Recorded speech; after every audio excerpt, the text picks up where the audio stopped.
We did it. What's going on, everybody? Welcome to the stream and a very happy Magic Monday. One and all. We did it. It's the start of another week. It is going to be a hell of a week for your boy Joe. But tonight is not about that. Tonight, in fact, I guess I'll say, for those of you that may be new, whether you're watching live or on the VOD, what's going on, everybody? This is Joe. And Amy. We are Geek for All, and we are here as we are every Monday to continue playing some Magic the Gathering Arena here on Magic Monday. Specifically, we will be playing some Through the Omenpaths draft, because Sealed is gone. Bot draft is gone too, but I don't care about that. If we're going to draft, that's fine. But we can't Sealed anymore. That's gone. So anyway, we will be doing some pick 2 Through the Omenpaths draft today. And so before I begin, I'll let Amy read some the messages that have come in from folks already. But I will then say, as a reminder, if you're out there, whether you've joined us before or not, you are more than welcome to leave us a message in chat or chat with us, I should say. It's not leave us a message and we'll just like read it to ourselves. Amy is going to read it out loud. We'll call you back. Yeah, you'll see that in a moment. But if you want to let us know how you've been since the last time we saw you, or just say hi if you've never been here before. Right. Whatever you would prefer to do, we'd love to hear from you. This spider, the coloration of it makes the legs look like crab or lobster legs. Mm-hmm. It's like delicious looking, right? Yeah. You just want to take one. Yeah, and I'm thinking about it. I'm just like, oh wow, that looks good. Like I can like crack that and like get the meat out of it. And I'm like, no, it's a spider. That's gross. Anyway, well, sorry. he already did it. He's wearing the exoskeleton on his body. Very true. Very, very true.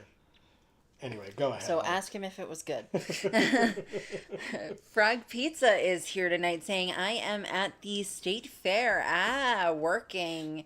Have a nice stream. That's amazing, Frog Pizza. I look forward, if you're willing, I look forward to hearing more about that going forward, like into the future. If the next time that we see you, if you can tell us how it went, because that sounds really cool. Yeah. Hob is here saying, hi, ho. What's up, Hob? Great to see you. C. Holland says, hey with a wave. What's up, C. Holland? Happy Magic Monday to all of you. Hob says, glad to see you here and safe, Amy.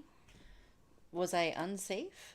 Well, I mentioned many times that you were safe on Friday. So I got in a car accident, but it was very, very, very, very minute. I called it that. I said it was a fender bender, but it also wasn't even that. Correct, which I didn't know at the time that I was mentioning because you hadn't sent any pictures yet. But I did know that you were safe. I had communicated with you, and you were just fine. But I very much wanted to say, if I was going to say on stream, like, oh yeah, Amy got in a car accident, like I wanted to be able to be like, Amy is fine. She got into a car accident, but she is fine. So yes, Hob referencing what happened to us / you on Friday. Yes, I was stopped at a stoplight and some teenagers rear-ended me, but it was fine. There's like a scuff on the car and nothing happened. Exactly. I got to talk to them. They were cool. I got to talk to their mom. One of their moms. She was awesome. I talked to her for like too long. So it's all good. Yeah. Mr. Know-It-All is here saying greetings. What's up, Mr. Know-It-All? Welcome back. Great to see you. Yeah. Sephora is homie is here saying, hey. What is up, Sephora is homie? Are you someone that we know who has changed their name, or are you new to the stream? Either way, we're happy to have you, of course. Yes, but let us know. Hob says, I mean, arthropods are arthropods. Fair. I just... Okay. I don't know that I would be able to, even if it was bigger, I still don't know if I would be comfortable eating a spider the same way I would eat a crab or a lobster. But maybe that's just my personal hang-up with, like... I'm not afraid of spiders, but just my personal hang-up with spiders versus crabs or lobsters. But I feel like, though, because one is a land creature and one is a sea creature, they would have to taste very different, regardless of the fact that they're both arthropods. Yeah, I mean, and also, I don't know, because, I mean, I've never squished a crab or a lobster before, whereas I have squished spiders before, and I feel like the liquid that comes out when you squish a spider is not conducive to eating, although maybe that's because I've never cooked it before. Like, there's a lot of Well, I think if it was big, it'd be meatier. there's a lot of thoughts that I've never really had before, and I'm not upset that I've never had them before. I won't lie. It's real gross. Well, anyway, Mr. Know-It-All says, I finally completed my Duskmorn set on Arena. Over 1,000 cards there. Hell yeah. Now, does that mean, because I can look at our Duskmorn completion, does that mean you just completed the set in general, or does that mean you got 4 of everything? Because there is the gold completion, there's the blue, which means you haven't completed it fully yet. There's the gold completion, which means that you've gotten 1 of every card. Or there's the, I guess, red completion, which would be like mythic, saying that no, I guess if you fill up the blue, it's that you've gotten 1 of everything. If you fill up the gold, then you've gotten 4 of everything. That's what it is. So, like, for Strixhaven, we're 86% of the way to gold being completed, and then it shows as red. Okay. Right? So it's the, uncommon, rare, and mythic coloration, I suppose. But Duskmorn is where? It's going to be up more, because it's more recent. But it was before... Oh, it's here. So we're at 94% on Duskmorn. We are not all the way there yet. So you got us there. We do have 4 of every common, but we do not... And we have all of the colorless cards, at least 1. But we're missing a few mythics. We're missing a few, 1 of each color at least. So there's that. We're missing a lot of condoms. Oh, God. Pioneer Masters, that's why. Missing a lot of Pioneer Masters. We don't even have all the commons from Pioneer Masters. We're only 63% Oh, wow. right now. Yeah, we're missing 5 commons from that. And that's for 1 of each. We're missing 5. That's crazy. That is crazy. But yeah, every once in a while when we have some nothing... of these are like super low. Well, it's the alchemy ones. Oh. Because I don't give a shit about alchemy. Okay. Never mind. when it comes up, if I have the opportunity to play it, I'll play it. That's fine. Sure. But I otherwise don't care, and so not that big of a deal. Okay. But Sephora is home. He says, maybe I was still Madame Umbridge. LOL. Okay. I remember Madame Umbridge. Okay. Well, then it's great to have you back. Yes. Thanks for being here. And hope you're doing well. If you want to give us an update, we're always happy to hear. Yeah, but it's been forever. Yes, but of course, as we remind folks, this is the internet and we're fully aware you are welcome to give as much or as little information as you are comfortable. That is totally understandable. Yes. C. Holland says, TIL. Today I learned. Oh, Florence and the Machine did a cover of Stand By Me. Hell yeah. I would be very interested to see that. Mr. Know-It-All says it's now the mythic rare color. Hell yeah. Absolutely full. I've spent every coin I've earned on Duskmorn packs only for the last 3 months, LMAO. So, slight emphasis change. I've spent every coin I've earned on Duskmorn packs only for the last 3 months. Mm-hmm. Okay. And then 324 common, 400 uncommon, 240 rare, and 80 mythic. That's really awesome. Really awesome. Now, what, if any, decks have you made out of that? Like, are you using that to make brawl decks? Are you working on, standard? Are you working on modern? Or are you just doing it because you really love the set and you're not making any decks at all? All of that is perfectly valid, by the way. I'm just curious. Hobbs says, so I actually didn't know until Arena that Strixhaven was a magic set. I just know it from the D&D 5e sourcebook. Oh, I didn't know that. With one of my go-to level 2 spells, Wither and Bloom. Awesome. So, yes, in fact, Strixhaven was a really interesting set, in my opinion, because what it did for the franchise was, I feel like it was one of the first times that they did, a true bonus sheet with reprints. I think they did Legends first, if I recall, from not War of the Spark, that was Planeswalkers. The other one that was after it, March of the Machines, right, was the Legends one. But Strixhaven, but maybe that was after Strixhaven. But regardless, Strixhaven was the set, here it is, was the set that had the reprints as the bonus sheet cards, where it was reprints of famous magic spells. And so it was like iconic spells from Magic's history, like Lightning Bolt or Brainstorm or things like that. But they gave them like really fancy art treatments and Cool. card frames and stuff like that. And the look of them was so cool. And so I really was impressed by that overall when they did that. And you can see we played a fair bit of it because we've completed it. We just haven't gotten 4 of each. But we are 86% of the way there to getting 4 of every card from Strixhaven, which, if you look at these, is like top. It's like near the top. Like this is 87, 80, 85, 81, 87, and this is 86. So it's right up there with Kamigawa Neon Dynasty and Ikoria Lair of Behemoths for us, which is the highest. That's 80, 81, and that's it. So it's second highest. And the top 2 are Kamigawa and Ikoria. Tied. Wow. Really, really cool. So yeah, Strixhaven was a great set. I remember it quite fondly, personally. Me too. It was good. I reference it all the time, actually. It's a good set. Yeah, and I mean, to be able to take the trope, I don't even know if you can really call it a trope, but the idea of a magic school and put it into a game called Magic the Gathering was a very interesting thing that they were able to do. And while they did have to lean into some Harry Potter ideas, I think they were able to make it somewhat distinct enough where if you're a Magic fan, you can easily like mentally separate them. They don't have to be married together. And then haters going to say that it's a copy. And that, by the way, that's if you're one of those people. I'm not saying you're bad or anything like that. I'm just saying like trying to separate them in my mind is something that I'm able to do. Yeah. Whether that's right or not is absolutely a debate I'm willing to hear arguments on. I didn't think it was too similar to Harry Potter at all. Just, the 5 schools that are houses. And Okay. so like, yeah, but like they were different. They weren't Harry Potter-ish. No, you're right. You're right. I don't mean like that you could say like, oh, well, Witherbloom is clearly Hufflepuff. You know what I mean? Like, right. I'm just saying like the 5 schools, the four houses, like just the idea of like, not only are you going to school, but of course you're going to be separated into your factions at the school, that kind of thing. But I think what I'm going to do is I'm going to let you all chat and I'm just going to do a quick draft.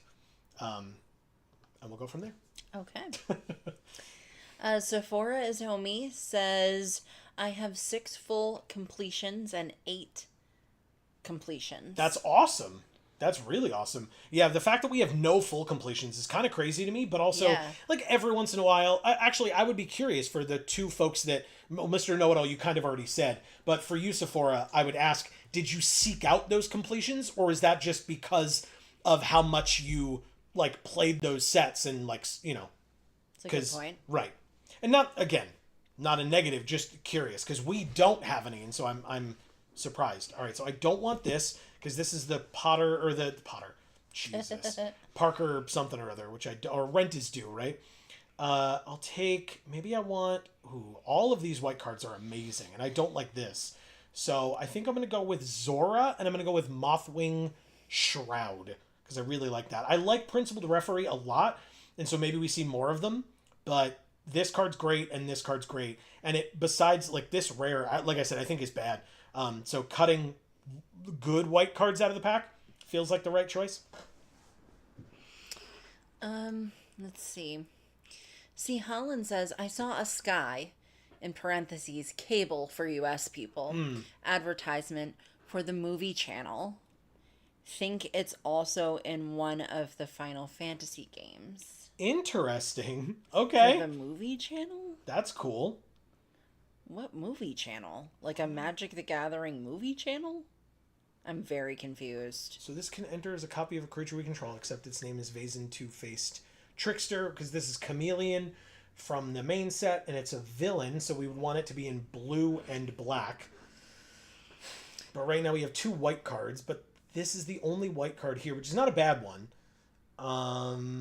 But this at least wants to be in white-green. But the only things we have, like we have... Guess I'm supposed to take this because it's good, and this? Maybe it's actually supposed to be these 2, and kind of like this isn't a huge loss if we don't take this, and like if we're supposed to be in villains, like there are better villain cards for sure. So I'll take these two, and then if we get cut fully out of these, like if the person to our right is passing us non-white and green cards, I'll figure that out quickly enough, I suppose. Like this. Yeah. Okay. So then we take Tefex and Arala, and we go with the villains deck again. I'm just so tired of playing this deck. Like, I like it a lot. I truly do. It is a good deck. But the fact that it's all that we've played in the last... This will be the third event in a row. It's, like, super what annoying. About this card here? Is that white? This one? Yeah, it's no, hard to it's tell. Artifact. Oh. Okay. And I don't like it. It's fine. But it's also a villain. So, like, it could go in the villains deck, but I'm already taking 2 damn good cards for the villains deck, so... Yeah. Okay. But it sucks. I mean, we'll obviously have to see what the rest of the packs look like. But the thing is, in pick 2 draft, if somebody's cutting you, they're cutting you so hard that you can't even be... Like, there's only 4 people picking, right? So you've got to figure out what your colors are fast and take them. Because if you then send a signal to somebody and then they start cutting you, like, that's not going to be very helpful. So I will take this. I don't love this card. And I'll take this. But, like, Grow Extra Arms is here, too. I think I just have to, like, cut all these good white cards and green and just stick with blue-black again. Yeah, these pick 2 drafts are really awful. Mm-hmm. In paper, they make perfect sense. On Arena, they suck ass. Yeah. And I do not like them. Especially because of the fact that what they have to do to it. Yeah, look, red is never going to get picked. It's literally the worst color in the entire set. Everyone knows it. Like, I'm literally going to take this card, but I'm taking this one. This is the one I care about. Take that other green one. No, this is better than this, in my opinion. All right. Even though it's double red, which is not great. I'll take Wekdu, because it's a villain. And then are either of these worth it? This is a villain, but it cares about equipment. Like, whatever. It's fine. It's the dregs. Yeah, see? Yeah. So we'll do this, and then actually this one goes here, but the other one can go in the deck itself. We got Spider Ham, Peter Porker over here. Do I take this? Whenever it attacks, discard a card, then you draw a card for each card you've discarded this turn. It's not even that good. It's not even that good. This card's insane. But there's Knife Trick or another Common Crook. We know Common Crooks are going to come back. Maybe I'm supposed to take Drick's Interception and Merciless Enforcers? Or Knife Trick? Yeah, I think it's these two. This and this. I really like this card a lot.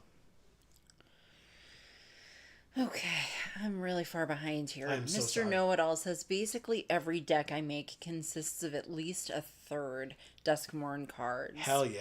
I have multiple decks of each game type of strictly Duskmourn cards. I love the rooms. It's a very cool mechanic. I can't argue with you there.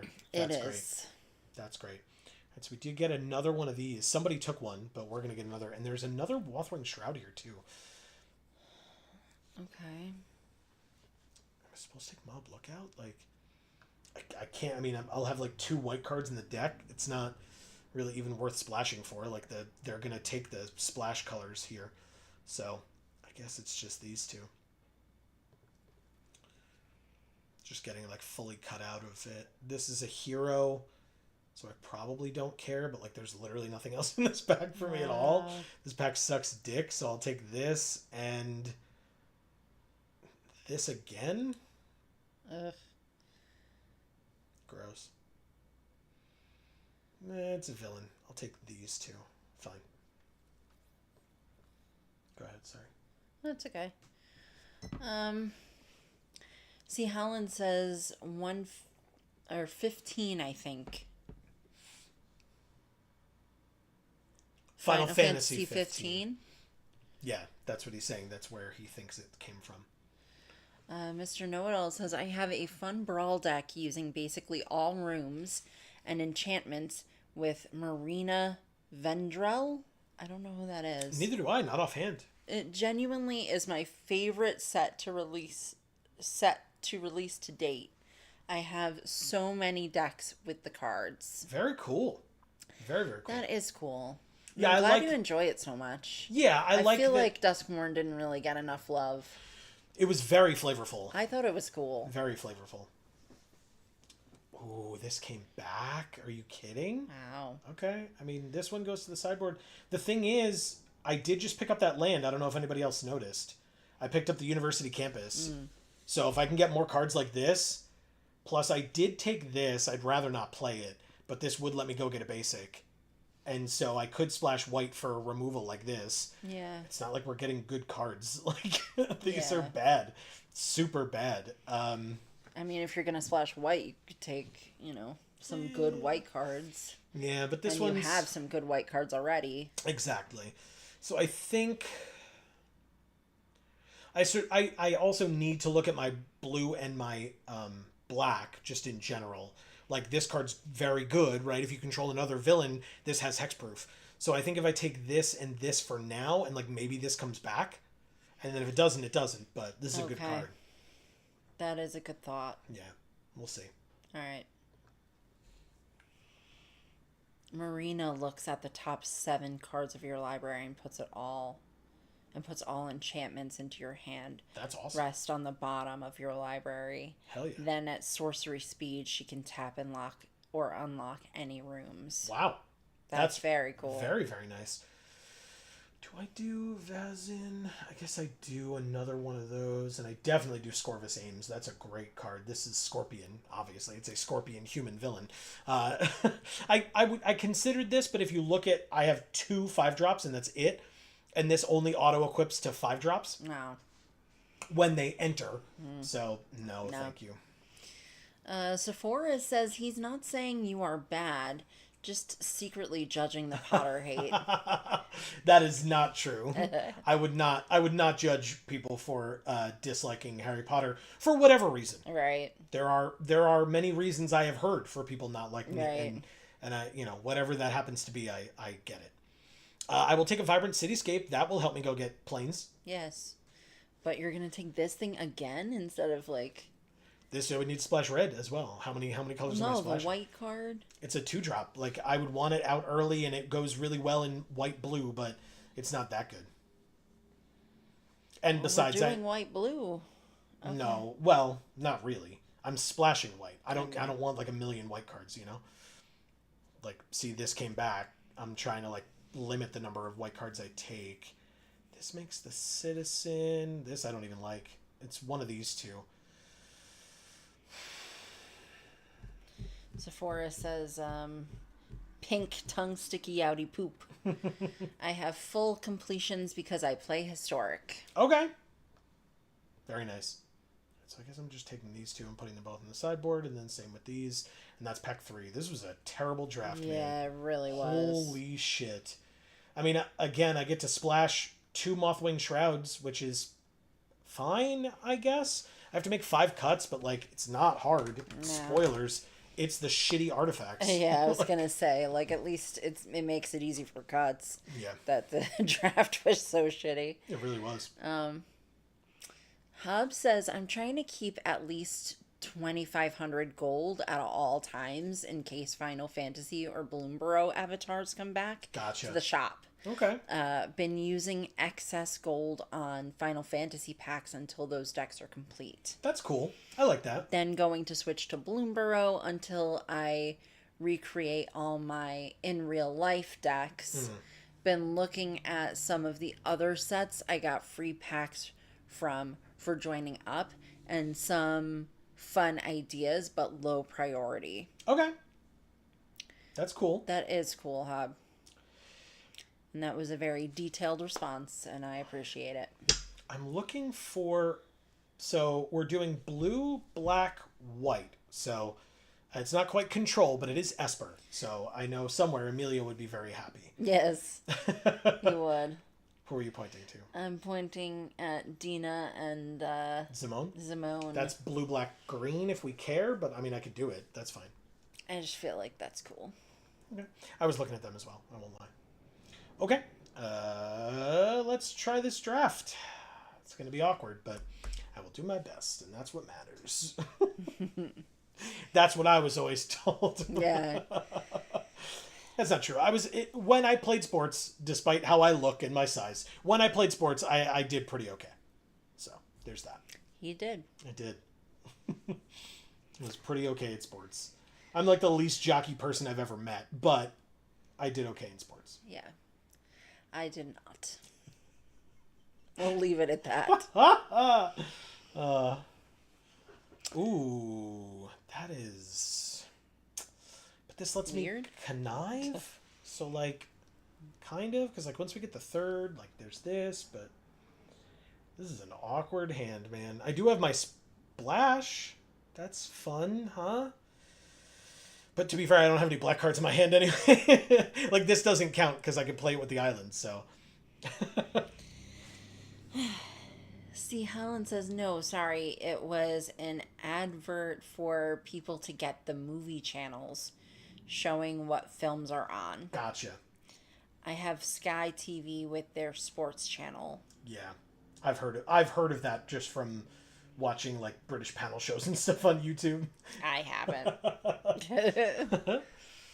Hobbs says, I keep getting Ether Drift / Edge of Eternity / Duskmorn / Thunder Junction cards from level ups and whatnot. Gotcha.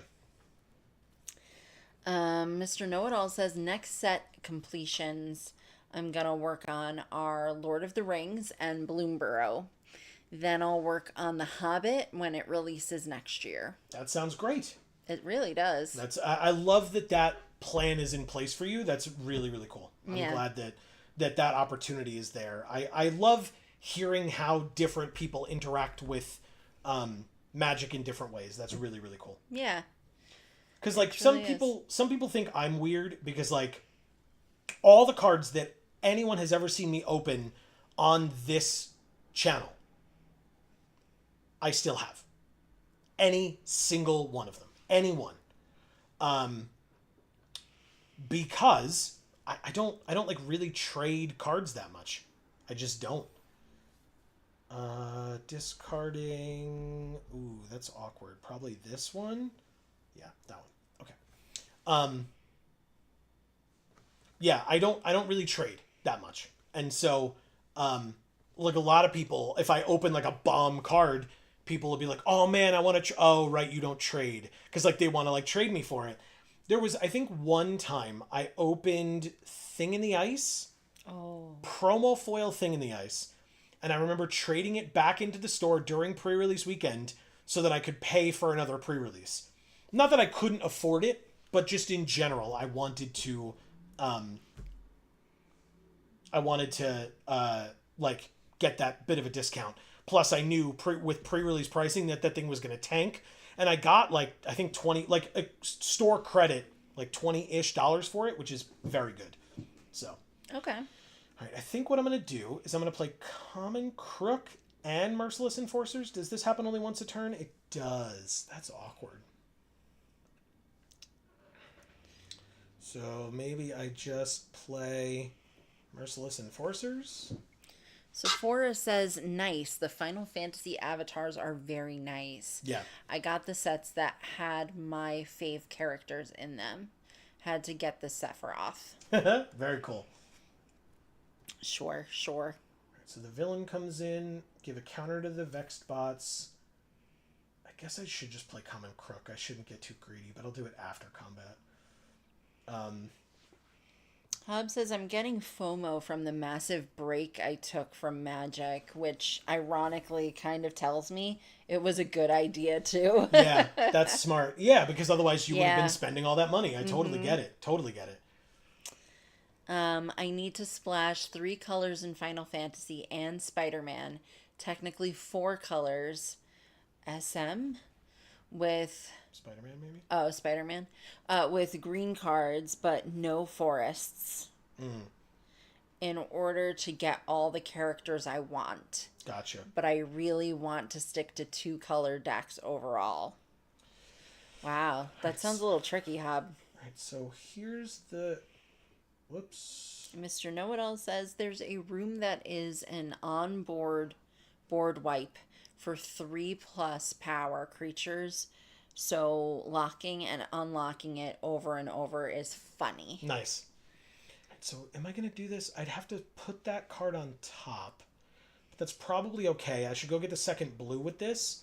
So I'll play this. It's not a villain, so it doesn't trigger the Vex spots, but I'll take the action. I'll look for the blue. I'll shuffle, put the blue on top, play the common crook, get another counter on the Vex spots, make it a 5/5, swing for 5 in the air. What you just said sounded like a lot, but... It is a lot. It is. And if they don't block, they go to 11, so they block. Yeah. Because I did play the Reach creature, so maybe I shouldn't have played that pre-combat, but still, this 4/5 is going to eventually try to start getting in, but I'm going to get rid of it very quickly. Yeah, so this person had a bad draft, I think. This card's not bad, but I don't like it. This is Iron Spider.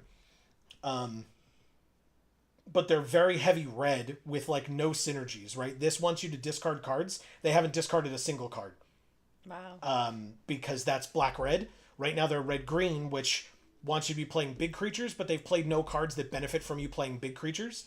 Yeah. So like they're attacking with a 5/4 here. They're not attacking with a 5/4 here. They're attacking with a 5/4 here.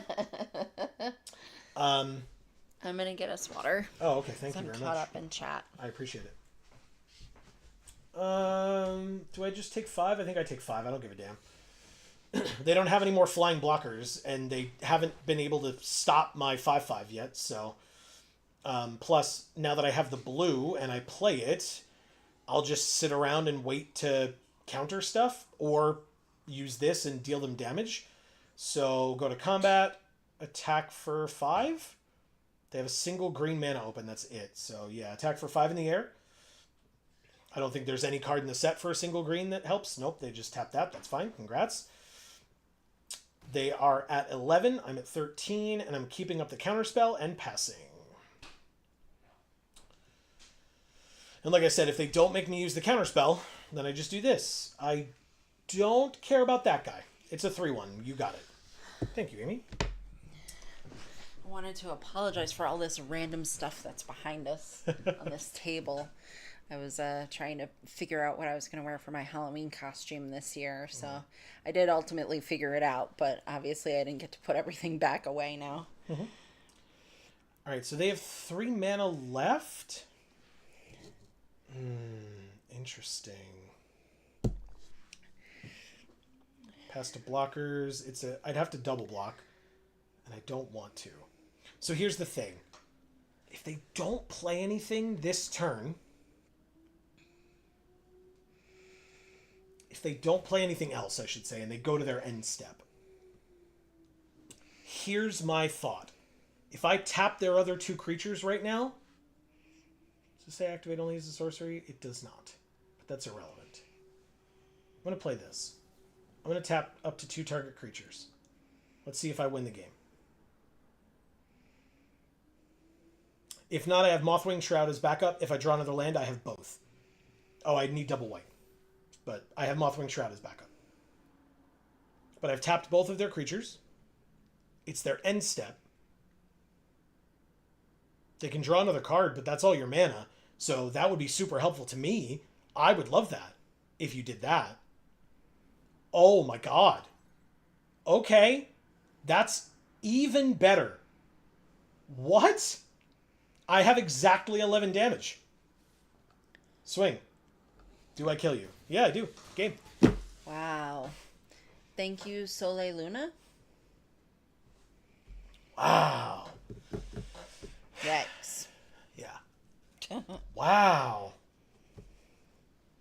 Okay. That's great. I'm a fan. Mr. Know-It-All says, I'm still learning how to play Brawl, but I'm not great with making the decks. The card type ratios vary so much between decks depending on what the plan is, and Singleton makes me make hard choices. Yeah, he hasn't shown up yet, but we get help with that from our good friend Marcus, who comes and joins us in many of our streams. So if and when he comes, if I remember, I'll mention to him that you have, if he has like quick advice for that, that he should supply it. This is an interesting one. I'm going to keep this. I'm going to actually get rid of Ozor. Sorry. And then I guess turn 1 is the Campus that enters tapped Turn 2 is probably a blue since I have so much of my splash. And then I can play this and go get the black. Because then I can play the Bane-marked Leonin. Yeah, there we go. Okay. Blue. Steelweb Surveyor. Get the black, put it on top. Take the action. Get the black. Okay. Yeah, I have 2 of my splash planes. Interesting. Okay. No blocks, I take 2. They played the Clutter Cluster. Aw.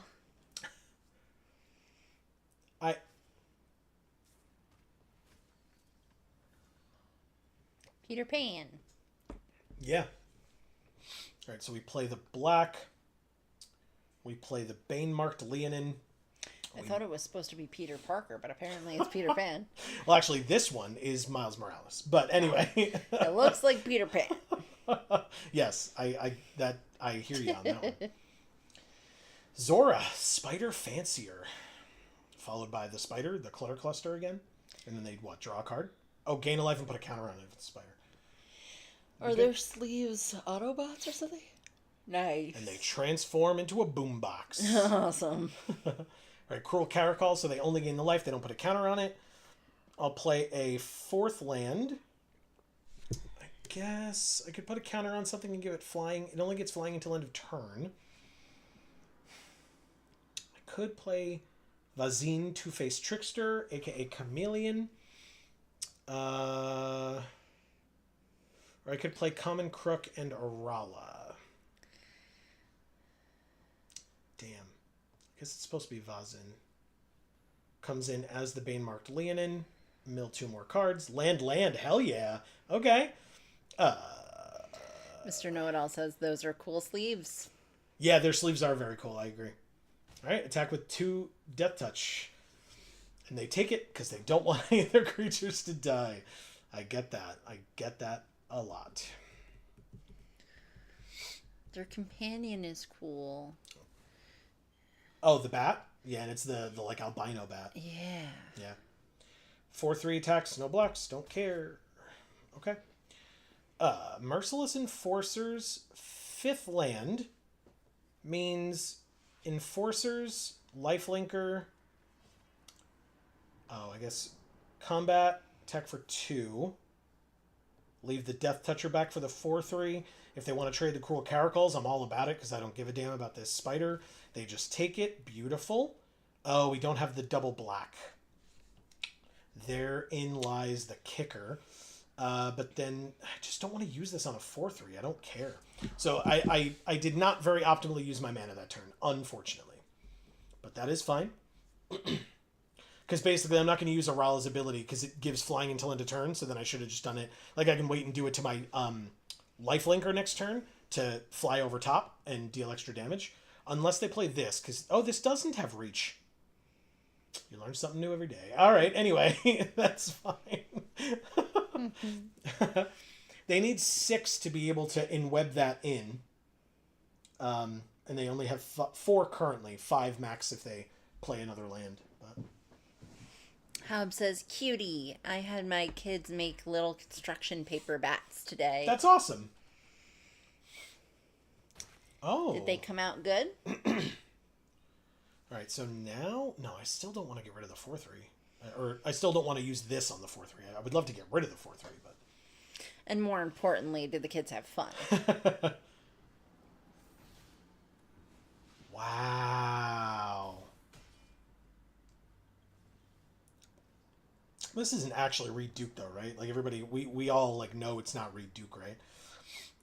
Let's go... guess like this. I really don't want to. I think we're supposed to do this and this. Hob says yes and yes. Awesome. That is awesome. Good dad moment. So Mothwing Shroud. Ooh, counters to the spiders? No, it's just everybody. Okay. I mean, I obviously block the 5, take 2, and go to 9. Make a treasure. Ooh, Death Toucher. And have enough left for the Shroud? Hell yeah. Awesome. That is awesome. Play this. Auto pay. Get rid of the web keepers. Because I'm sure they want to in-web that if they can to get this thing out and or to get that thing back in their hand. Oh, it's exit. Oh, it's right. It's over here. I'm an idiot. To get this thing back in their hand so they can then replay it. Holy shit. Wow. I go to 2. This person's crazy. Oh, damn. The land, really? That's game, right? That's game. This isn't actually Reed though, right? Like, can I ask again? There's no way he's gold level.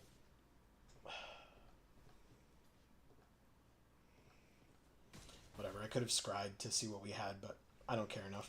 Thank you, Arduke84 the Mighty. Okay, that's our first loss of 2. This is the pick 2 draft. So we only get 2 losses. We're at 1-1, but it means that any loss at all from now on for any reason, and we are done with this entire draft that we paid for. Also, I wanted to point out to Storm Wolfie 75. Thank you very much for the subscription. Ah. Don't forget, everybody, if you haven't already, check down below. Make sure that you are already subscribed. And if you have not, please subscribe and ring that bell so that you get notifications whenever any of our videos come out, whenever we go live. I did mention opening a lot of cards on this channel. I do that. And like I said, I own all of them still, but that's irrelevant. But the fact that we do open a lot of cards is relevant. And when the Avatar set comes out in November, next month, we will be opening a lot of that set as well. So those videos will all be up on this channel, and you should definitely come check it out. Yeah, the only cards he doesn't keep are the ones that he opens for the store. God, yes. I mentioned that in those videos for sure. This person's name is Arena Direct Champion, but they are silver level and don't have a subtitle under their name. It's a little suspect. A little suspect. All right, this hand is fine. I mean, obviously we don't have the black for Wekdu. It seems like black is our splash, not white. Just throwing that out there. Because it's the color that we've been struggling for this whole time. Oh, there it is. We got it. Okay. Well, Vexed Bots it is then, and we can follow it with Wekdu. That's great. Awesome. Yeah. Mr. Know-It-All says, I've noticed when I make decks, I tend to make them in a way that indirectly end my opponent without creature damage. I mostly use creatures as fodder and tutoring. Okay. Black and colorless are best, in my opinion. Nice.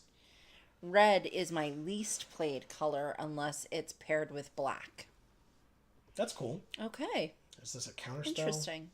If I had to guess. The white, blue, the 1 and 2, but we have it in this deck.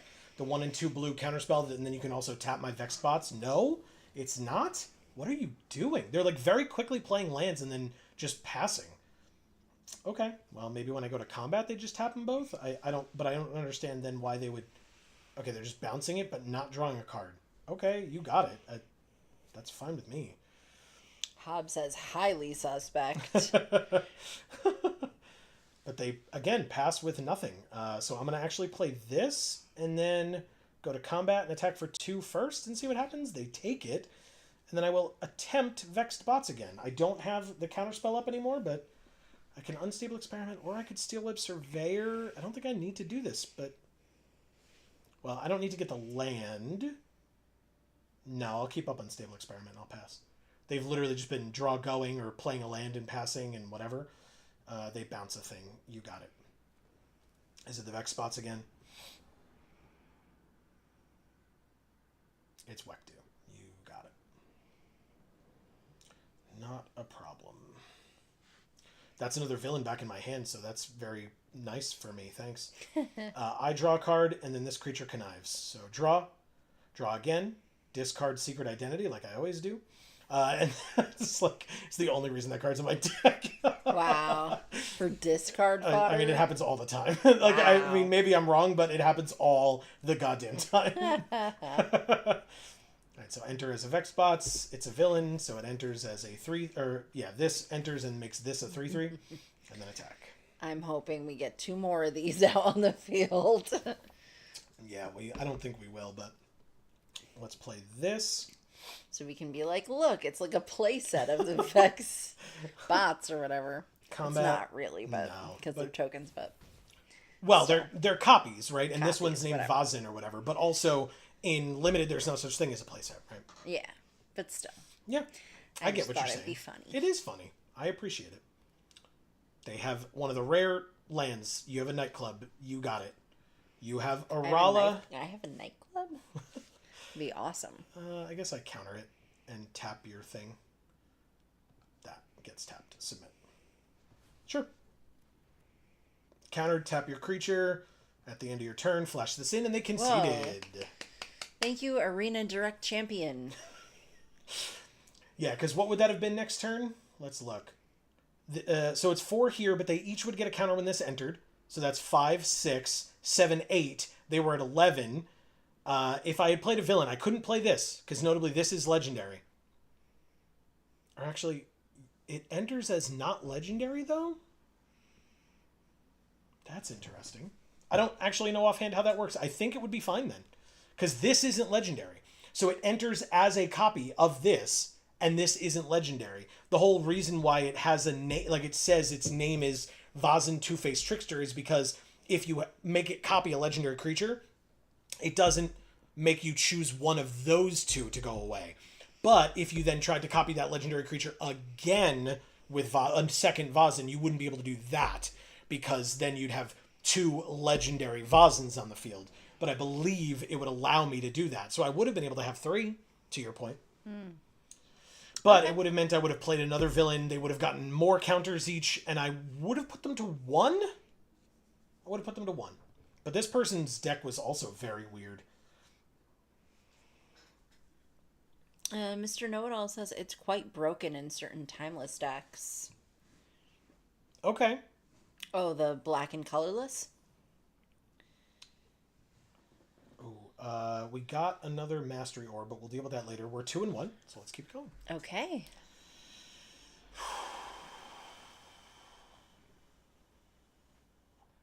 Spensky the Mighty. No, the clone card there. Oh, the Vazin Two-Faced Trickster. Gotcha. This hand is... That's a little awkward. We would need to get to 5 to get either Ozor out. 4 for Vazin. So we need another land, but we can play Common Crook, and when Common Crook dies, we get a treasure, which would let us play Vazin. But it has to enter as a creature we control, or we just play it as a 2/3. Hob says, I just want to play cards, man. Sorry, Hob. I get you. Ugh. Would you be able to, on occasion, go to an LGS and just, Or is it any money at all is not available to be spent? Because, again, I get that fully. Yeah. What is our opponent doing? Whoa, look at their sleeves! No. The Fallout... Voltec? Oh my god, that's so What funny. the heck? That's awesome. It's a bobblehead. Yeah, but its outfit is not very congruous. Well, that's a Fallout reference. You'd have to when we play the game, you'll get it. All right, don't tell me, guys, in chat. That's true. Spoiler free, please. But yeah, the fact that it's all St. Patrick's Day is fun. But not all St. Patrick's Day, because his clothes are not. Fair, but that's just All right, so we're. But I guess that's how you know who it is. Mm-hmm. Okay. All right, come on, opponent. Are you not there? Because again, I always say I'll take wins however I can get them. I think I'm just gonna keep this hand. I don't know. Is it right? Who's to say? Or maybe you could just play kitchen table with some friends, Hob. That's always fun. I mean, I did that all throughout middle school and high school. Once I learned how to play. I think I learned in 6th or 7th grade. Look at the doggy. Look at the doggy. I love him. Mr. Know-It-All says, my only Fallout I've tried is 4 and played for about 2 hours without really progressing much and being super confused the entire time. Okay, well, you and I are... That was my experience as well, but when we get to it, we'll try to figure it out to the best of our ability, and then, we'll if I have to look stuff up, I'll look stuff up, or whatever. We'll figure it out. Okay. But we will get there. Over on Video Games for All, link in the description down below if folks are unaware. Yes, please check it out, guys. We have a video games channel. If you're new, the premise of that channel is that I did not grow up with video games. I know nothing about them. And Joe takes me through, I'll take wins however I can get them. Thank you, Spensky, the mighty. Incredible. Awesome that you conceded at 20 life that we could win. They didn't concede. They lost connection or whatever and died because we were willing to wait and they were not able to be there. Or maybe they stepped away after they clicked play or whatever. Yeah. But whatever. We are, now we are in the rubber match. Any win or any loss, this draft is done. We are 3-1 currently. Okay. So win or lose, we're done here. After this. Here we go. Hub says it was more the sentiment that I don't want to have to worry about metas and set rotations and blah. That's fair. Oh, did you see my update on Fallout? I did. I didn't share it with Amy yet, just for lack of opportunity. But yes, I did, and that's great. Congrats on finishing it. Oh, awesome, Hob. Okay, and so Jace Bird, Jace Chocobo specifically. All right, so the question... Our Jace is a better Jace, because it's not a bird. The question is, which one do I get? I guess I just let them take their turn and think about it. The blue... I guess I gotta play Vex spots first. And I have double blue, so that's not a concern. I just have to figure out whether I'm getting black or white. I guess I need white sooner, so I should get white. Mr. Know-It-All says, have you ever heard of or played Ori and the Blind Forest? I have heard of it. I have never played it, but I have heard of it, yes. He says it's one of the few genuinely perfect games, in my opinion. It's a platformer with a beautiful story and really enjoyable gameplay. Yeah, like I said, I've definitely heard of it. Look, it can absolutely be on the list. We've got a very long list, but I would love to add it to it. That's totally fine. Okay, so we did get both Mothwing Shrouds on the field, which is very interesting. Third land, or not on the field, in our hand. Mob Lookout, also allowing the bots to connive is kind of awesome.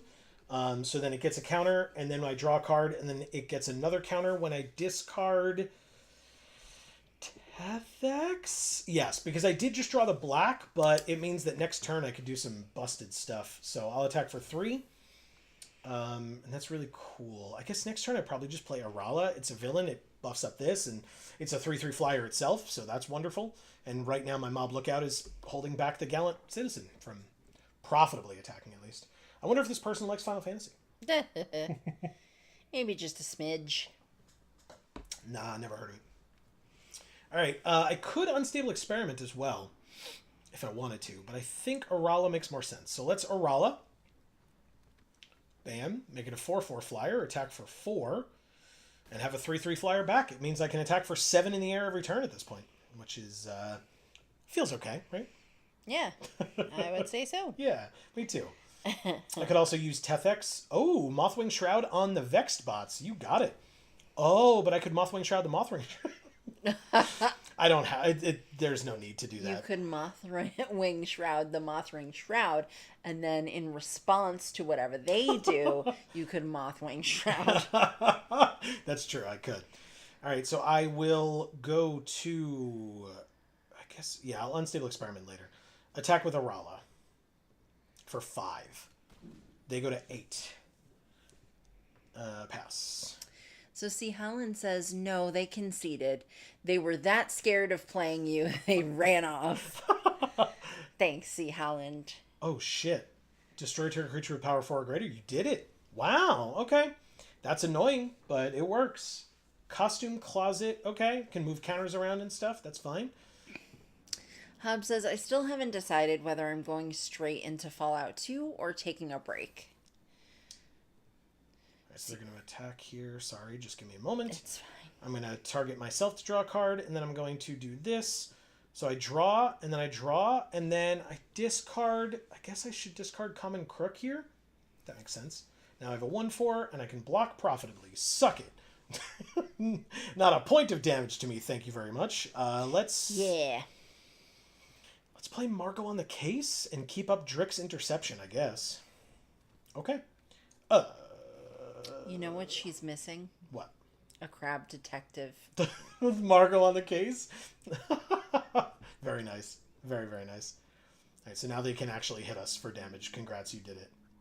You totally did it. I'm so proud. They got us from 20. You did it. Followed by, for 5 mana? Oh!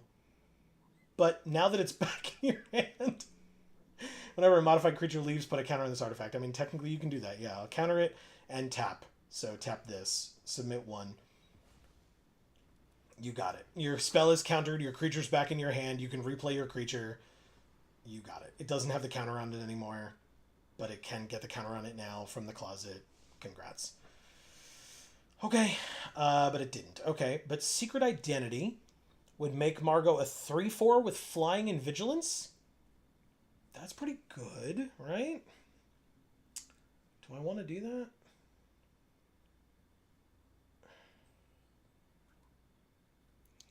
See, Helen says, at least that's what I tell myself, LOL. That they just got so scared and ran off. I mean, I like it. I'm down with that. Yeah. All right, let's see if this works. Attack for 2. Do we win? I think we win, right? Next to blockers. And then before first strike damage, let's make it a 3/4. I don't care if it has vigilance or not. It's a 4/5. You take 8, and we win. Amazing. Holy shit. Thank you, Eagle Wing the Virtuous. I got 4 wins with this deck. I did not earn that at all. That's... Yeah. Yeah, this deck was rough. Oh my god. And in a pick 2 draft. This format's bad. Yeah. Yeah. Holy shit. We had, like, oh my god. This deck is... We got 750 gold for that. And a second Mastery Orb. We got one earlier as well.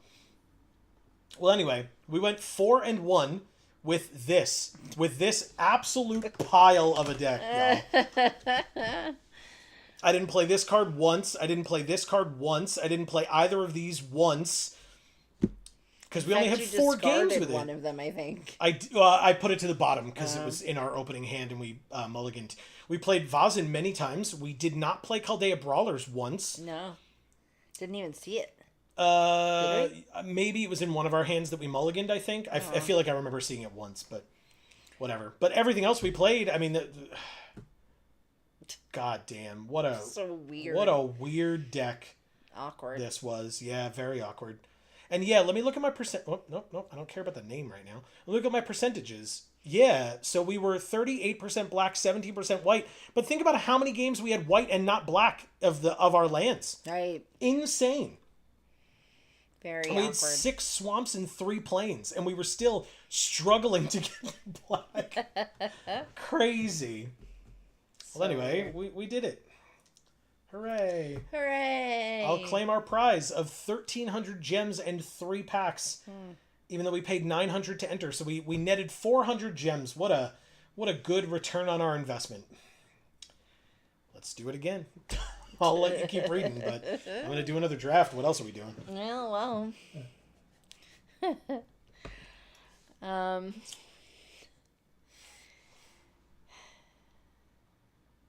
Did I read this one? This one? Yeah. No. Okay. So Mr. Know-It-All says, there's a second game, but I've not played it. I don't want to ruin the amazing memories of the first if the second isn't as good. Okay, fair enough. Ooh, this is interesting. So we want this in the blue-white aura as an equipments deck. So I'm going to take this one. Okay. Like, I love Nil. I truly love Nil. But these 2 cards need to be in the same deck. And the only other card for that deck here is this one. So I'm hoping that means that we can actually play this deck, maybe? This will count. +1/+1 and reach, and whenever it attacks, tap a creature an opponent controls. Yes, that works for that. This also works for that deck. This doesn't work for that deck, but is a good removal spell in those colors. There's also Gallant Citizen that just draws a card. I think I'm supposed to take this. Just do the double white. I think so. Okay, go ahead, sorry. Marcus is here saying, "What up, famo? How is everyone doing?" Great to see you, Marcus. We're doing pretty well. Mothwing Shroud. We just got our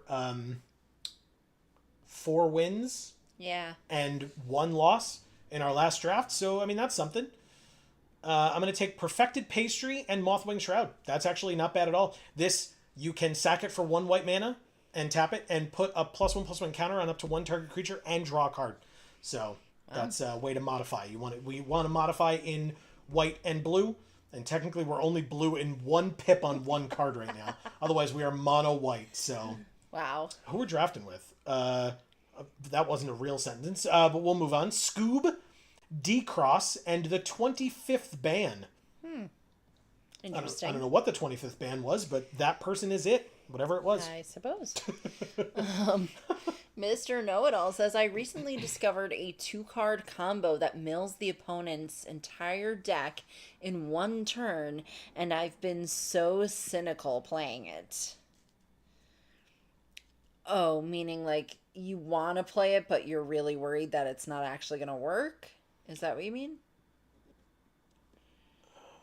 Ooh, what am I doing? Wonder Weave, yes. And Mob Lookout's not bad. Another creature gaining flying is irrelevant. Arala's not terrible because it puts a counter when she dies. But maybe Mob Lookout's just better? I have a lot of 2-drops, though. I'll take Arala. We might see more of these later. I'll try it. Marcus says, "This format is the worst. Ass, if you will." I will. I very much will. What's the combo?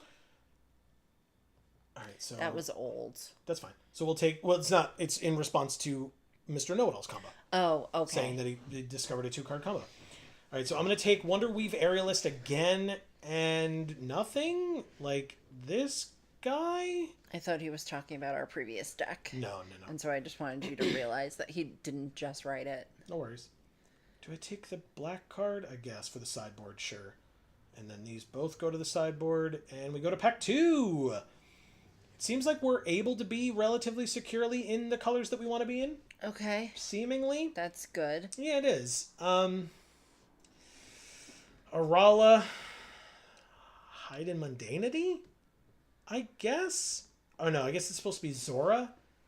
If it's a spider, put a counter on it. Like, is this a spider? It is. Okay, then we definitely want this, and Hide in Mundanity is great. Yeah, I don't need a second Arala, but if she comes back around, I'll take it. So, that works. We go from there. But yeah, especially now that Sealed is gone and the only thing we can do is draft, sucks ass. Sucks big ass. Oh, you don't want another... That would be our 3rd. I'd rather take our first City Pigeon I first. thought it was the 2nd. No. But we are taking our 2nd Kumanosu the Watchful, which is incredible. I think this deck is filling out quite nicely. If Gallant Citizen and this come back, I'll take them both. Nice. Yeah. I'm quite pleased. Okay.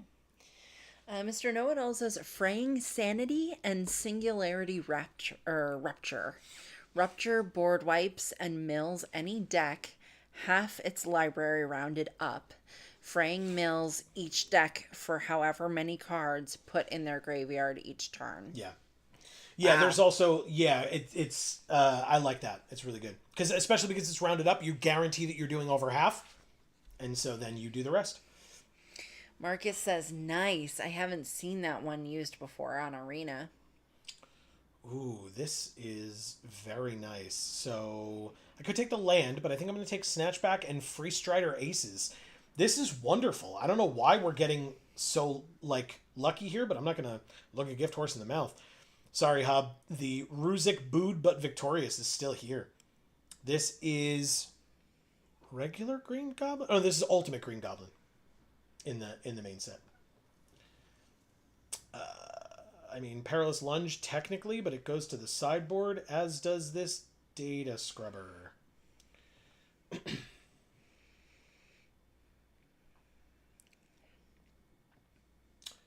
This can go to the main deck. This can go to the sideboard. And actually, maybe I don't care about this. I kind of don't, right? Pack 3, Generous Betty Ray is a good one for this deck. And then we don't have any crime scene. We have one crime scene instructor, no spectacular tactics. I think I'll take that. There's another hide and mundanity, but I think I'm going to do this. It's pretty good. This deck is an interesting one. I maybe should be prioritizing removal a little bit more. Maybe. What does this do? As it enters, look at an opponent's hand, choose a type. I could web it. I don't think I need that very much. I'm going to take City Pigeon. I could take this. I could take this. Do I have any way of splashing green? I have literally this Vibrant Cityscape. Maybe the Aerialist comes back? It was late pick before. I could also take a Treat Trolley. So let's do it. That one's good. Yeah. So let's do that. Snatchback and Gallant Citizen or Crime Scene Instructor. How many creatures do we have? 14 versus 9 non. So I think I'm doing this and not taking Gallant Citizen. Let's try that. I don't have any Gallant Citizens, but that's okay. Crime Scene Instructor's a little bit better for this deck because it puts counters on things. Okay, let's see. Mr. Know-It-All says, no, it works. It's an evil combo. I feel terrible about how amazing it feels to pull off. Yeah, it's on Arena. I play it in Timeless, but I'm looking at building a Brawl deck with them. I was told a blue-black commander that works with Mill, but I forgot which one. Yeah, so we have one. I forget his name, but I can show it to you if somebody reminds me before I really get into the games. We have one. John Irenicus, that's his name. John Jon, not John. John Irenicus, Irenicus is the green black one that we use for our Brawl deck. His memory, man. I've played that card a lot. Ooh, we have another Vibrant Cityscape, very helpful. And then I don't care. You like this art? Sure. Okay. There's a lot of things I've done a lot that I forgot literally the minute I was done doing them. So fuck me, I guess. Jesus. Holy shit. All right, let's see how easy it is to make this deck. Does it work? We need 2 cuts. Sick. All right, let's do this. That's amazing. I don't know. This card's so good, and if we can web it, it feels better. But 2 forests, 2 Vibrant Cityscapes. Do we even need to? Oh, this definitely comes out. I don't like this card at all. I mean, that's 41, but we could also just cut this and go down to 40 and just be set in this deck. I think it's easier that way. We take out the Cityscapes, and this is good. This is the deck. That's it. 40 cards. We're done. Sometimes the deck makes itself. Let's go with... Do we want this as our deck box? Yeah. This here, so I think we're picking the dinosaur. Okay. We've got Kefon Rage Incubator, which is Stegron the Dinosaur Man in the main set. And so for a blue-white deck that cares about modifications, what sleeves are we using? If we had a Chingataxius one, that would probably be the best, but I don't think we do, actually. No? I don't think so. Wow. Yeah, look. Weird. Yeah. Spidey! This one? Yes. You got it. Confirmed. Let's go. Thanks. You're welcome. I was thanking Arena for confirming. Good. Wow, lots of Final Fantasy avatars today. Yeah. This is awkward. Mulligan. Okay, I mean, better, I suppose. We can web this in on turn 2. So that's something. I'll keep, and I guess I get rid of the one that we don't have the lands for. City Pigeon. Next turn, attack with City Pigeon, web in this, and then replay the City Pigeon. Feels okay. Yeah. Ooh, or we could Aerialist. No, we definitely want to do this. Combat, attack for 1, hit them for 1, web this in for 1 on this, submit, bounce it back to my hand, it makes a food, and then replay City Pigeon. Holy shit. That's gross. That's a gross turn. I'm a fan. Any land at all would be nice. I could play Free Strider Aces and just, like, swing in. Ooh, 2 tap lands. Helpful. Okay. Phenomena Recorder? Insane. That's great for me. Aerialist or Instructor? Combat, attack for 4. You're at 15. And then Aerialist. It's got Ward 2. It's not getting off the field anytime soon. Phenomena Recorder can duplicate activated or triggered abilities for 2 more mana, which again means it's not happening for a while. You got it. It's a 1/1 flyer, so it could kill the bird, but it can't because I have Spectacular Tactics. I still only have 2 mana. Insane. Combat, swing. See what happens. If they single block the City Pigeon, I'll save the Pigeon. If they double block the Aerialist, I'll save the Aerialist. And if they do neither of those, that's fine. That's great.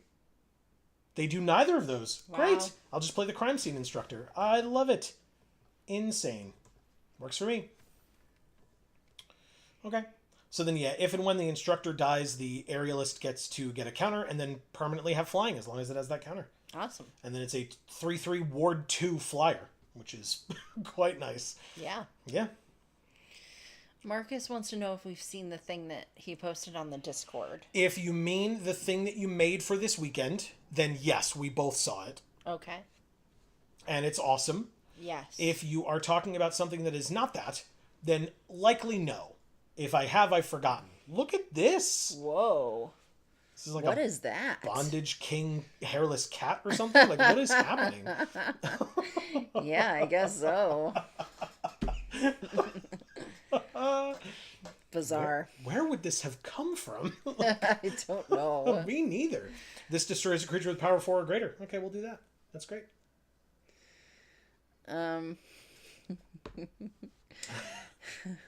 Ooh, a 3rd land.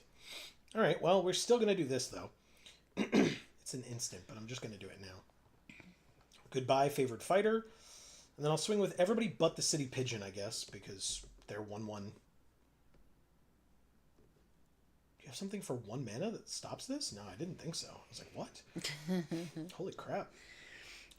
Hub says, I hate Ultimate Hulk Goblin. Okay, fair enough. That's totally fair. Mm-hmm. Marcus says, at Hub, it's good in the timeless/historic Rakdos discard deck, but is not great otherwise. And Hob says, I don't mean the card, I mean the concept. Green Goblin shouldn't be a Hulk-like transformation. He needs to be a Z-Nut in a Halloween costume with wonderful toys. Sure. They are on our attack phase after we've attacked. They have added a green mana and then lost that green mana. They sacked a treasure to do nothing and go to 5. I'm so confused. I think they were trying to use the Phenomena Recorder, but they didn't have a second mana. And also, there was nothing to duplicate. But they were highlighting the Phenomena Recorder. They played Janai and Hoppy Roof Skippers. Okay. We drew a Rala, which we can't play, but we can play Free Strider Aces. And so what we're going to do is we're going to use Free Strider Aces on the Wonderweave Aerialist when we go to combat, which is right now. How have we been able to play so much stuff if we only have 3 lands? Because we built a good deck, that's how. I probably could have attacked with the City Pigeon here, but I decided against it. Basically, if the Instructor dies, we know its counter is going somewhere else and being put to good use. They grow extra arms, make it a 6/6, and then I assume block the Aerialist with it? Or it's the 3/3. Okay, good for you. It's only until end of turn, so That works for me. They go to 1, so yeah, if we had attacked with the pigeon, maybe that would have been beneficial, but they probably just would have traded with this and moved on from it, but that's fine. We need a blue to be able to play this, or this, technically, but we would need 2 more lands to play this. But like if we draw a blue next turn, we can play Arala, which would be cool. It is not, notably, it is not necessary. Another Janayan Hoppy is fine. They're at 1. We have 4 attackers, they have 3 blockers, so we win right now. Like, I should say on board, not right now. On board, we win because any of our creatures is lethal. We drew a 4th land. We go to combat, give this thing vigilance and first strike, swing out, and see if we win. If we don't, we're still at 20. So like if they have, you know, something to like buff up one of their creatures or kill one of ours or something, that's totally fine. First strike damage, kills their creature. They then get a citizen that can't block, but that would have been nicer earlier, and they die. Thank you, Whitney Blue the Bargler. Okay. Moving right along and here. We rank up again to silver tier 2. Very nice. Yeah. All right. 1-0. We will keep it going. Oh, we get a card though. It's Generous Betty Ray. I know that card. It's in this deck. Yeah. Maybe this time we'll actually get lands. I mean, somehow we won the game anyway. But could you imagine what the deck could do with lands? Right, exactly. What? Well, good luck pronouncing this name. Okay, this does have land in it. I will keep this hand. That's great. Keep. Whoa, there's a big blob as their companion. Oh, it's a sliver. It cut itself out of the blob. Oh, okay. All right, City Pigeon. What do you do? It just equip cost is 2, but we can play this, then the turn after this, and then the turn after this, because 4, and then we can equip to this guy, which is wonderful, or gal, I suppose. Play this. It's got reach, so we won't do that, but we'll play the Aerialist, and then we'll pass. No attacks. I will not forget that card has reach, because that is a very easy mistake to make. Be like, oh, cool, I get to attack with my... No, you don't. Marcus says Arkham things, though. I guess as a rebuttal to the Hob not wanting Green Goblin to be Hulk-like. Mm-hmm. Hob says preferably with purple hat and booties, though I dig Defoe / Raimi Power Rangers outfit too. Mm-hmm. Okay. All right, so we're going to bounce this back to their hand, because we can. And then we're going to go to combat and swing with both of them, and then pass. Next turn, we get to put the Sky Rod, on the Aerialist. Presumably, they're just going to replay this for 5, but I could be wrong. I am not wrong. If they go at another land, you got it. Congrats. And then basically what I get to do is... This is black? Yeah. Oh, no, that's white. So white, green, red. I'm going to play this. I'm going to play the Sky Rod. I'm going to... There you go, C. Holland. We'll play the Sky Rod. I'll equip the Sky Rod. I'll attack. I'll tap their creature and hit them for 4. They're at 13. And we pass. We'll be able to watch BBC. Whenever a modified creature we control deals combat damage to a player, draw a card, and it's a 4/4 Vigilance. That's pretty great. I like that. We also have Chosen by Valgavoth, which was our pack 1 pick 1, if you recall. Yes. We could put this here and make it a 7/7. No. Okay. Which feels okay, especially because it Yeah. has Ward 2. But of course, a single card that's like, destroy target creature with power 4 or greater. Like, right now, we can't, like, this avoids that. Restless Razorkin, you got it. Not a problem. 4/3 attacks. I'm at 16. 5th land, Kumonosu. Where am I putting this counter, though? It's got to be on the City Pigeon, no? Spread out my threats a little bit. Mr. Know-It-All says, when did slivers first show up? They released one sliver card recently, so speculation they may return. I found fun workarounds to still use it easy in standard, since there's literally no standard slivers. Gotcha. Yeah, there's the one 6-drop card from the last set that makes slivers every turn. That I think is the one that you're thinking of. I will tap. It's irrelevant. I'll tap this one. You're at 8. I draw 2 cards. Ooh. Oh, and I drew another one of these dudes. So if and when they kill this one, I could just play another one. Yep. Sounds right. Yeah, it does. But honestly, I mean, I'm hoping that they use a removal spell here on Kumonosu. Because then if I chosen by Valgavoth on this, it makes my life a little bit easier. But they only have 3 mana left. And we already know a lot of their cards. Okay. So not this turn. But they make that 4/3 into a 6/5. And then attack for 6 and I go to 10. Seems okay. We're not in like massive trouble here. I think we're okay. Because the cool thing is, if I play this, I have Snatchback. So I could Snatchback if I need to bounce something later.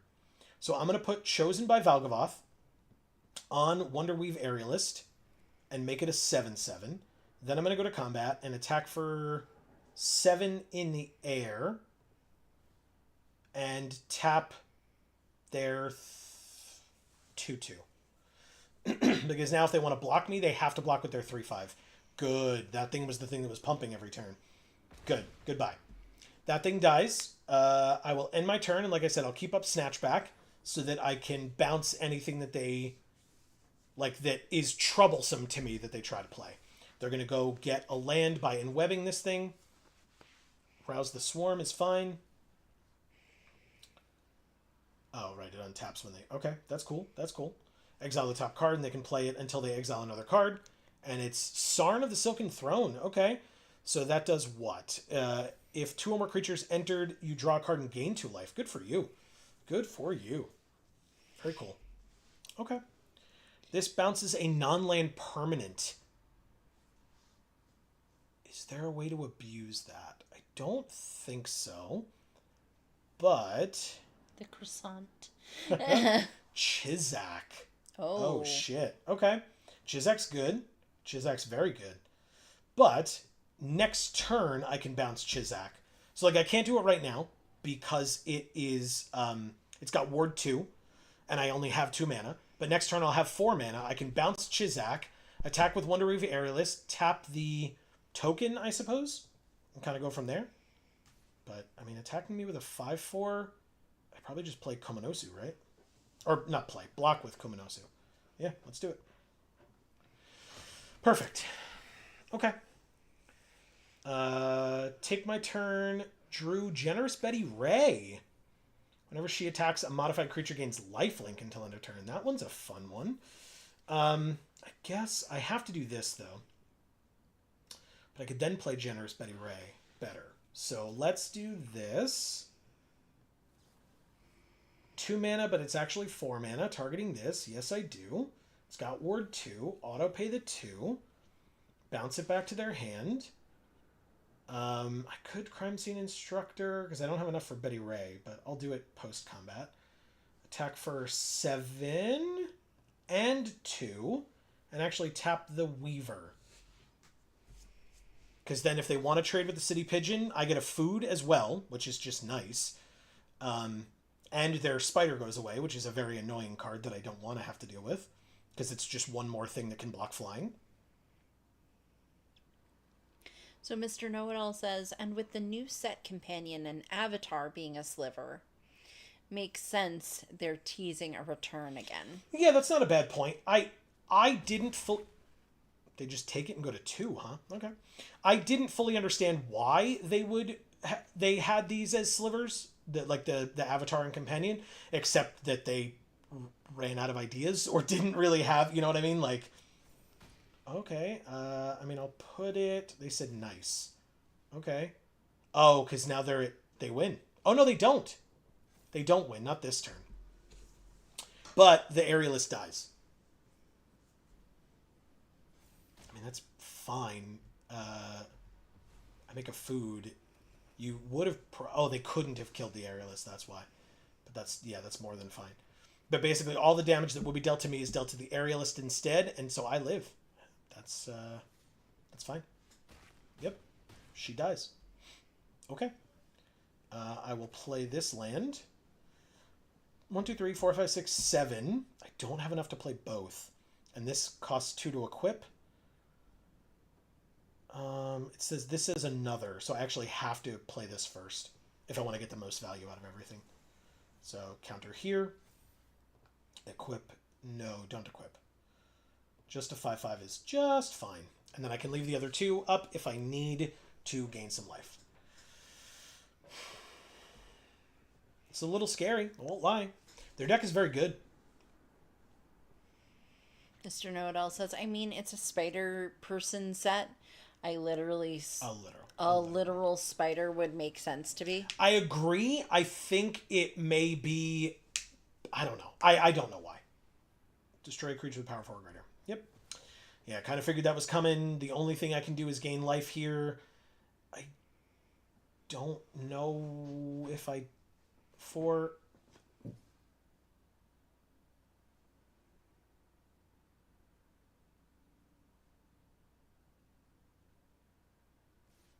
They attack me for 11.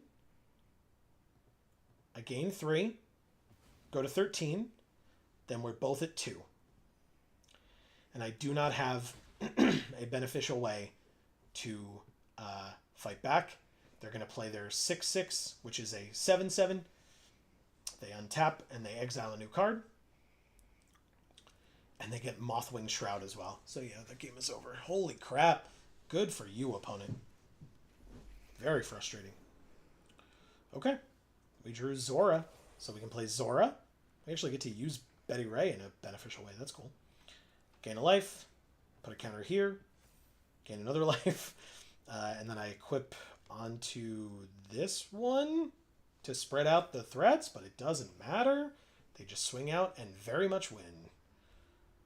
We sure are at 3, though. They have more removal, as we knew. The Mothwing Shroud and the Zan. So yeah, not a problem at all. Okay. Mr. Know-It-All says Leyline Weaver is actually a fairly decent mana door. It's an incredible card. Absolutely incredible card. Yeah. They exiled Leyline Weaver. Yeah. No, their deck is very, very good. Spiders are good. The red is unnecessary. This card did some stuff for them, I won't lie. But the thing that won them is, or the thing that helped them win was all these green cards. Like the multiple Zans that they played was incredible.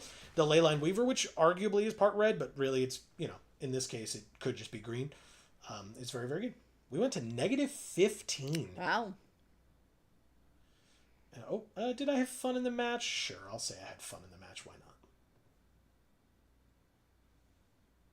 You can say the thing. Oh, thank you, and Hobix, or Nobix. Eternal Taskmaster. Couldn't and wouldn't have said it better myself. I was like, why is he staying on it? So I can read it. You gotta do the thing.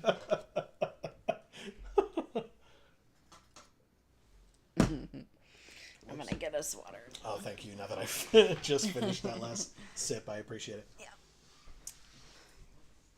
Yeah, Leyline Weaver's a great card. The fact that it untaps as well, or the fact that it's in a spider deck, or could be in a spider deck that has in web, and you can tap it, use the mana that it makes to pay for the in web, such a good card in this set.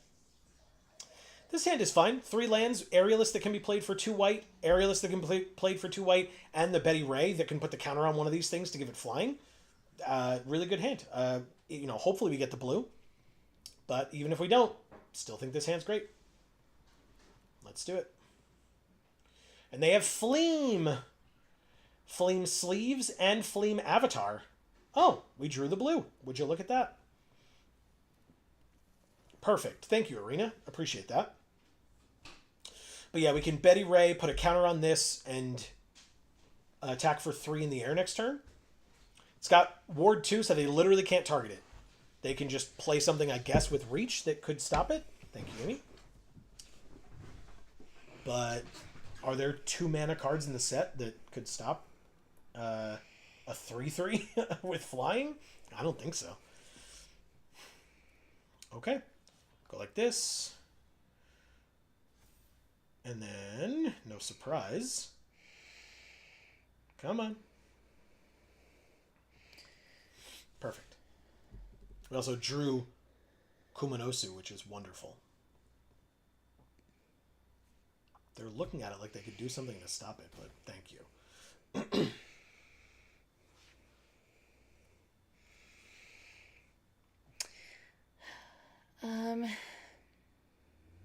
Mr. Know-It-All says, Weaver and 2 special lands from this set are the only cards from this set I've played so far. 2 special lands. Is that the 2 rare lands? Because they're very good. I agree with you. There are so many Fleam decks in Brawl right now. I played 4 back-to-back earlier, then 2 different ones, and then back to Fleam. Nice. Very nice. I guess I'm supposed to go to combat first. Attack for only 3 and only in the air. Well, look at him. He's great. I want to tickle him. Then I guess I play the pigeon? I don't know if that's correct, but I'll do it. And then keep up Snatchback if I have to. Like, I can, like, block with Generous Betty Ray and then bounce her back to my hand if I have to. Or it's really just a way to, like, save the Aerialist if they now pay 4 mana to get rid of it with a 2-drop removal spell. Maybe? But otherwise, I would have played the Aerialist in this, but I want to have another flyer because it seems like they're having trouble with flying, which is nice for me. Marcus is asking, who is your commander? Mr. Know-It-All. Ahab says, I still have yet to cast Fleam in-game, but I've used Gobin a lot. Okay, he's the other side, the 2 mana side. Okay. So whereas Fleam, I think, is 6 mana, or maybe 5, but higher mana cost. And if you cast Gobin, you can flip it into Fleam, or you can just cast the Fleam side when it's in your hand if it's later in the game. All right, so we bounced Betty Ray, which means we can replay Betty Ray. If I draw a land, though, I would love to draw a land here. Because basically I can then play the Aerialist and Betty Ray in the same turn and make a second 3/3 flyer, Ward 2, which would be very, very nice. But they also could absolutely destroy a creature. You got it. You got it. They used their whole turn for that. We did not draw the land, notably. But combat for 1. That's fine. Crime Scene Instructor. Wonderweave Aerialist. Pass. I will not double block the Darval because I don't get to pick. If I got to pick, I would say that the Instructor would die, put a counter on the Pigeon. But instead, I'm just not going to block. They're at 13 and they're still attacking me. So you can absolutely get in for 3. You got it. They have 5 mana here. If I draw a land, I probably play Kumanosu, I imagine. Okay, they in web. That's why they did it. Got it. Okay. Xana's a very good card. And again, this is Spider-Man Brooklyn Visionary, which is Miles Morales. And Gallant Citizen, draw a card. Good for you, opponent. Nice moves. We drew Mothwing Shroud. That's fun. I think I still... Generous Betty Ray. It's an onboard trick, which means like they knew about it, I should say. Attack for 4 in the air and put them to 9. Okay. Yeah. Hub says, oh, I got tested for environmental allergies today, and it turns out I'm allergic to everything. Lovely. Is that something you suspected? Mr. Know-It-All says, yeah, the rare lands. Yeah. Cool. And then he says at Marcus, Marina Vendrell is my main commander. My second one is Alas Ilcor, paired with Luris. Does that make sense? You used... Oh, I guess you can in web Zan now, but you used your whole turn to get in for 8 damage and put me to 9, which is the same life total that you're at. I mean, they don't, to their credit, they don't know that I have Mothwing Shroud, which I'm going to use to steal their flyer to then attack them for 4 again, and then play the pigeon, which means that next turn I could kill them, because this doesn't have reach either. So, combat, swing with the flyer and the 1/1. They go to 5, and I play another 1/1 flyer. and just try to kill you in the air next turn. They do have 8 mana available, but 2 unknown cards. One of them will just get them a land. That's irrelevant. And it's a 4/3, which is not bad, but they did just deal me 8 damage with it, but I'm still at 9. One of these 2 cards has to kill one of my creatures. Okay. I mean, I'll attempt to block here, and I will definitely block here. Okay. That was presumably a desperation attack. At least that's what it seemed like. I'll make that City Pigeon into a 2/2. And then see what they do next. They could in-web again. You got it. I mean, you can keep, playing with yourself and zipping the creatures back and forth, but that's not what they need to be doing right now. And they replay it. That's it. Okay, we win. And we drew the 5th land. Would you look at that? Generous Betty Ray getting in there. Swing with everybody. Give this thing lifelink. Hell yeah. You can block Betty Ray if you want and trade with her. But giving the Wonder Weave Aerialist lifelink is the only reason why I did it, because we have lethal. We win. Thank you, Abrandme, the Fervent, or A Brand Me, the Fervent. I thought it was Aber and me. Maybe. But who knows? Abra and me. Okay. Who knows? Pokemon lover? Sure, that Could makes be sense. fucking anything. It's super windy out there. Yeah. Holy shit. Stuff's been blowing around out there. Like all day, all afternoon and evening, yeah. I've been hearing big noises and going like, oof, what's hitting our house right now? Yeah. And after the stream, we got to go put our trash cans out. Yeah. It's trash night. I guess we better find some rocks to stick in there or something. Well, now is not the concern because we're going to have trash in there. It's tomorrow when they empty the cans and then just leave them there and they tend to blow all over the street. Yeah, but that's even when it's not windy. So on a windy night like this, trash is going to be everywhere when we go out there. I hope you realize. Maybe. Uncle Rick the Fourth? That is not how you write the fourth. No. Our first perfected pastry, but also this hand's not great. But this is the type of hand. This hand's not great, but it's the type of hand where if I mulligan it, I'll have 1 land. So I think I'm keeping it. It's fine. Everything is fine. We drew another blue card. Everything is still fine. If we have to on turn 2, we can sack it to gain 3 life and draw a card, which will hopefully draw us into the land that we need. We have an Aerialist. I will play that first. That is not bad.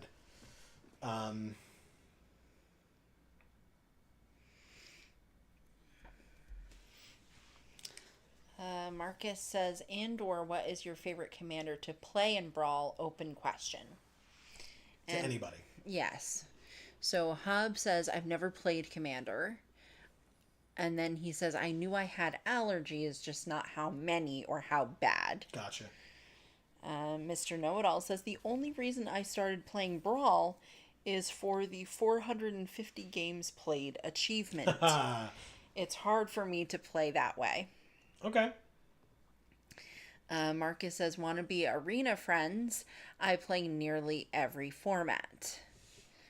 Marcus is the person I mentioned earlier to Mr. Know-It-All. I had mentioned Mr. Know-It-All, Marcus, for your context, because it was before you got here, asked about, or was mentioning difficulty with, levels of cards, or, distribution of cards, like how many lands versus creatures versus spells, etc., to put into a deck that they're constructing.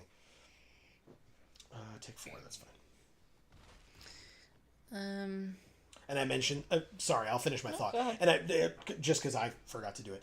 And I mentioned that you were the guy to ask, or at least that's who we asked when it was our time to do that. So, I guess I play this. Does that make sense? I think that makes sense. Play Arala. No attacks. So Hob says, Dust Mites went up to 11 immediately. Cat and other animal stuff was lower, but still significant. Pollens had some resistance, but not much. Gotcha. Wow. All right, so here's the thing. If they attack with this, when it enters... Oh, it's only when it enters that gives something else flying, not when it attacks. All right, they're destroying the creature with flying and paying the extra. Scout the city. Another person would scout the city, huh? I'll take 3 in the air. That's totally fine. I mean, I'll also take 2 on the ground, but I'll block the other 2 because you're tapped... Well, you got 1 mana, but... I'm at 11. I drew Unstable Experiment. That's actually not bad. I could play Komanosu and make this a 4/4 and then have 2 4/4s. Sure, let's do that. That seems okay. If they have removal, they have removal, but we then have a second 4/4, so I feel okay with that.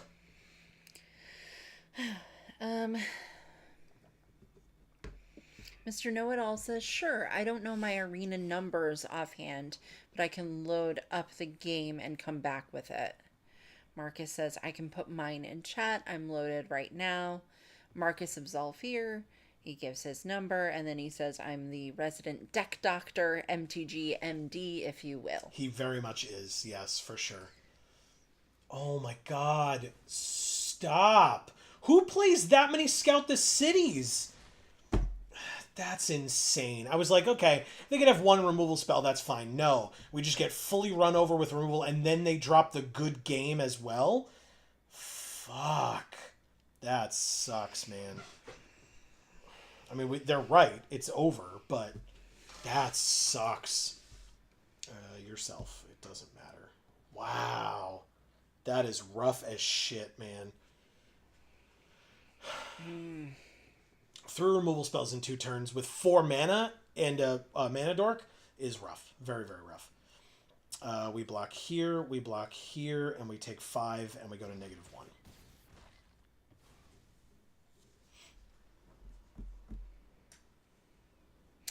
Thank you, Uncle Rick the Fourth. Guess what? What? That was lost 2, I think, right? Did we lose with this deck yet? Yeah, we did. Yeah. So we went 2-2. Okay, well, can't win them all. 800 gems, and you know what? We paid 900 to enter this one, and we netted 400 last time, so still on the day, net positive 300 gems. Okay. And we got a pack. Let's go to our mastery. Because, as you know, you're kind of off spending orbs at this point, because ain't nothing to spend them on, in your opinion, because we've gotten all the sleeves. We do have 3 orbs, though. So what I'm going to do is I'm going to get the last 3 mythics. So I'm going to get Surus, which is Amazing Spider-Man, Peter Parker. I'm going to get Vigo, Enforcer of Iggs Crossing, and Vigo, End of Iggs Crossing, which is Eddie Brock / Venom. And I'm going to get Nia, Sky Sail Storyteller, and Nia, Fabled Sky Climber, which is Gwen Stacy and Spider-Gwen / Ghost Spider. So I'll get those 3 with our 3 orbs. Claim them all. And then I will go... Let's see. All right, nothing in the store. Ooh. The dragon lands are available. Yeah, that's pretty cool. They are very cool. If only we could have used our orbs to pay for that. Some of our fucking resources that we need. That's funny. Look who the companion of the month is, Amy. Oh. For October only, very, very, makes perfect sense to me. Yeah. But, I think we have Tiny Bones already. We don't. We have him maybe as an avatar or as sleeves, but if he's available here, it means we don't have him as a companion. Okay. They wouldn't let you buy him twice. Okay. I just thought this was, how it would show it to everybody, and then when you went to buy it, it would be like, oh, you already have this one. Gotcha. Or whatever. No. I don't know whether they wouldn't show it or whether they would show it, and say like all owned or something like that, like grayed out or whatever. Yeah. Sure. But yeah. So do we want these or Tiny Bones? We can't get. Well, we could get both if we use gems. But if we just want to use gold, we can buy either or, because we have 18,000 and they each cost 12,500 or 12,000. Well, I don't think we need the companion because we're going to use Jace anyway. Let's be real. He's the best. And then I know you really want these lands, so. But how do you feel about it? I don't care. Okay. They're neat, but they're not lands. They're dragons. So, Okay. I take issue with them. But they look cool. I'll give you that. Yeah. All right. Well, I'll yeah, I'm not going to buy the Wastes one, although this one does look pretty cool. It looks very cool. I can't deny that. It looks really cool. That'd be 15,000 out of our 18,655, but yikers. Yeah, like I said, if we could have used the orbs to pay for this stuff, I would have done it in an instant, but sure. But that's all right. We'll get the lands. They're really cool. Amy's right. She knows that I really like these. He does. But yeah, that's fine. We will earn the gold back is really the deal. Yes. And then then your decision. Should we get these or no? Yeah, let's get them. Okay. Fair enough. I know you want them. They're cool. I think they're so cool. Yeah. Look at them. And it's your favorite color, and oh yeah, it is very purpley. Wastes are colorless in the game, but you're right. The art is very purple, which is. And it almost looks icy. Yeah. Which is also your thing. So. That is my thing. I'm an ice elemental guy. We've got 10 minutes left in the stream, and I mentioned to Amy before we started that we have so many packs to open, y'all. We still have, what did I say, 80? We still have like 80 packs here. Right? 6 and 6 is 12. 29. 50, 82, 83, 84, 85, 86, 87, 88, 89. We have 89 packs. That's not fair. Just stop doing it. So I guess what we're supposed to do is, we've been talking about Final Fantasy a lot. Let's open 10 Final Fantasy packs. All right, guys. Leader of the Pack 2, achievement completed. The leader of the... No. My singing would be too good. We'd get dinged by YouTube. Oh, yeah. Hey, I mean, I don't sing shit ever. Ever. On YouTube. Because I am very, very conscious of that. Mm-hmm. All right. Of firsts. No commons. Bonus sheet, but not first, is Dovin's Veto. Very cool card. Yeah. / Shadowbringers. Sorry, should use the real card name. Then we have Squall Lionheart, which is Danitha Capuchin Paragon. And a first. And a first, apparently. Don't know how that's the case, but sure. Restoration Magic is a first for us. I love this art. Yeah, me too. Cure, Cura, and Curaga, or Curaga. You get to choose. It's just freaking adorable, and I love the color palette. Yeah. It's a color palette you never, ever, ever freaking see in Magic card art. I just adore it. Yeah. We've got Stolen Uniform. First one of those for us. Which is pretty nice. We've got Circle of Power as a first. Talk about that mage deck, right? wizard deck. We've got Ultimecia, Time Sorceress / Ultimecia Omnipotent as our first one of those, which again is surprising. I feel like we should have had her already, but she's so cool, man. I know you love her so much. Oh my god. So much. By the way, everybody, we are playing through Final Fantasy VIII, which is where Ultimecia is from, over on Video Games for All. Link in the description down below. New episodes every Wednesday, so including this coming Wednesday, up until the game is complete. And if you want to see Ultimecia in that game, keep watching. You will, eventually. If I, lost a lot of weight and, looked really good in a dress like this, I would absolutely do this cosplay. It's just so frickin' rad. But, nah. I don't. Yeah. I think you could pull it off regardless. Let's just, but still. Realms Sketching, our first one of these as well. Cool. Interesting. All right. Our rares are the Wandering Minstrel, Human Bard. Cool. Ooh, that elemental token art, though. Very cool. I agree. Edgar, King of Figaro. Yeah, it looks like Brad Pitt. It does look like Brad Pitt. Yeah. It does. I cannot disagree. Oh, and that's perfect because we already had the Angelina Jolie Liliana. So they go together. I guess so. We've got Mughals Valor as our first. Do you like him? No. I don't. Jesus. Sorry. That's fine. We have Squall, Seed Mercenary. Second Squall of the day. And third card from Final Fantasy VIII that we've opened so far. Of like first or whatever. Check out that D, guys.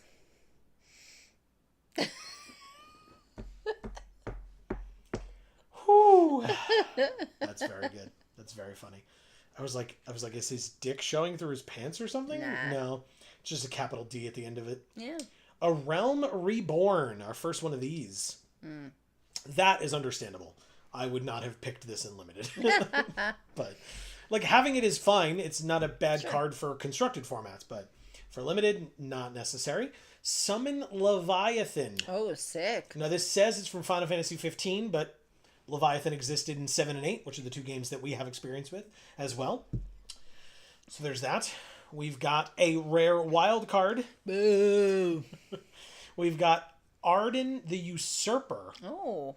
8 mana 4/4. Okay. It's Caleb. It does look like Caleb from Critical Role. You're totally right. It really does. Another rare wild card. Wow. Which means that this is not going to be a mythic rare wild card. Fucking not. Right, Arena?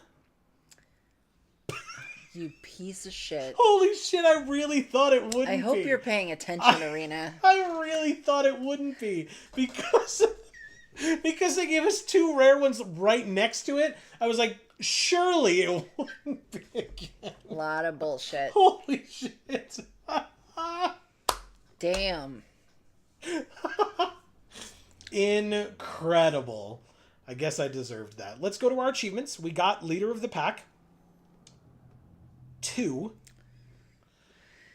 We opened 250 packs, and we got All Day as the as like an emote, a thing to say. Yeah, emote. Okay. And it was a big Selesnya wolf. It's cool. Oh shit, it's like as tall as these humans. No, it's taller than the humans. That's not a forced perspective thing. This one's looking up and running away. Yeah, that's a big I didn't even notice wolf. that human. I just noticed that one. Yeah. And I was like, oh, his head is like above the ass of this wolf that is close to us. And no. This thing is fucking huge. Yeah, because this human is closer to this wolf than this human is. And it looks like that. Yeah. God damn. So yeah, we got the all day. I can do this all day. Thanks, Captain America. It's ironic because you're never going to be on Arena, and yet we have your phrase as an emote. It's the only way we're going to get it, I suppose. I suppose. So funny. They won't even show us his ass. I didn't really think it was that great, to be honest. No, me neither. Like, it was fine. Yeah, was it though? Chris Evans is a good-looking dude, but his ass in particular was not anything it's fine. to write home about. Okay, let's open 10 more Final Fantasy packs. Hey, we got another mythic. Hopefully it's, a real card. It's only one mythic again. 20 packs, 2 mythics, and one of them is so far is a wild card. All right, I'll let you read while I scroll through and just show our firsts and Jesus, I'm like so far behind again. Right, well, then do what you gotta do. Mr. Know-It-All says, I will add you in a little bit. Got the kiddo keeping me busy at the moment. I will be silver tongue when I get there. Nice. Hob says, sent. Marcus says, Commander is my preferred format because it's inconsistent multiplayer. Hob says, I hope I didn't mistake it as being a general invite. Marcus says, it is a general invite.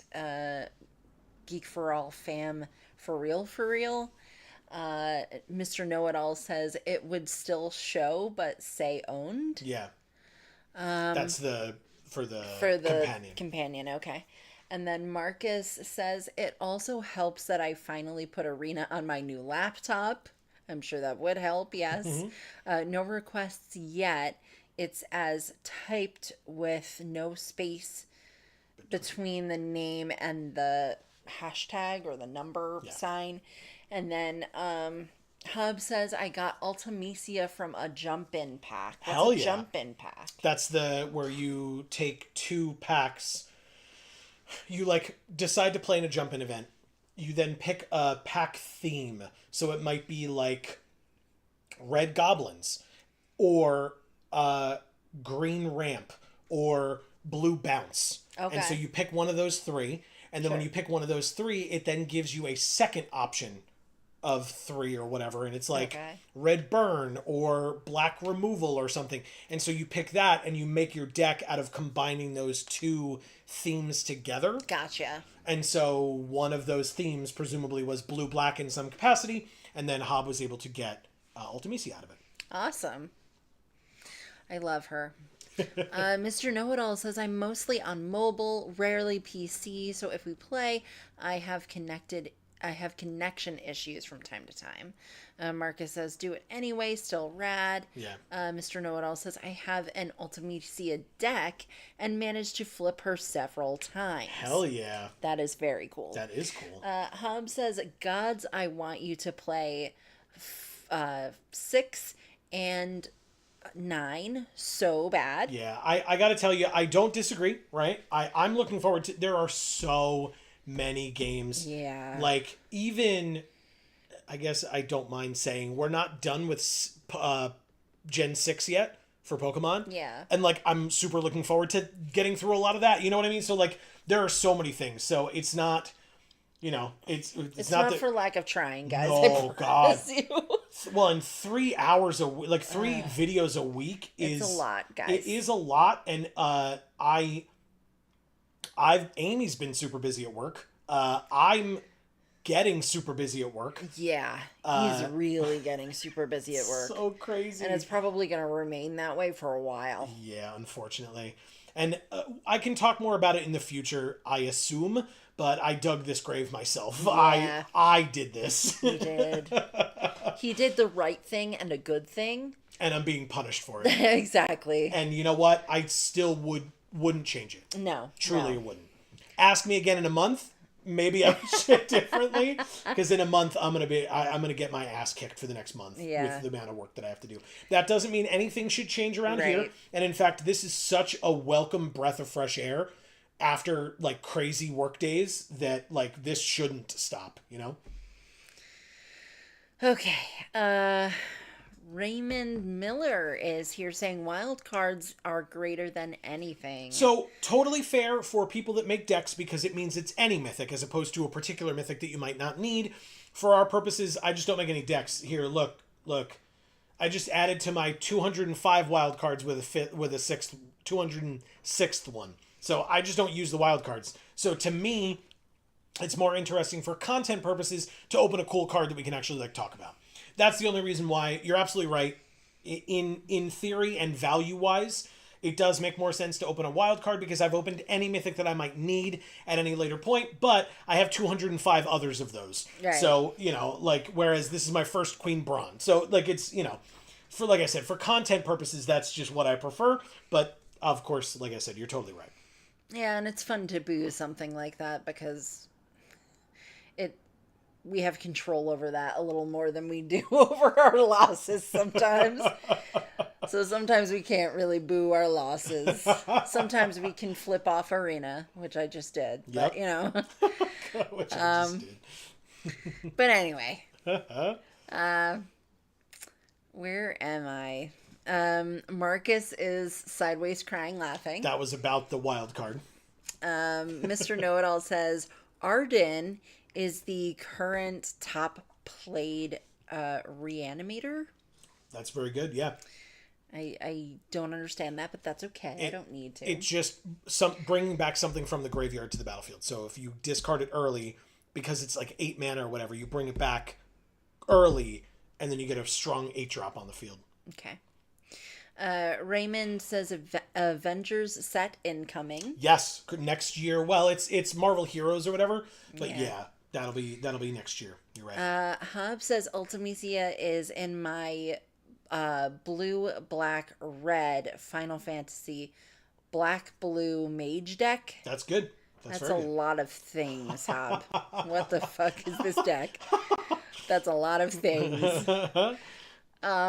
Marcus says, just a heads up, I'm a control player. Most of my best decks are white, blue, X? Yeah, so X meaning some other third color. Oh, okay. Like white/blue/something Sure, else. oh, sure. Okay. Raymond says, brother, oh my goodness.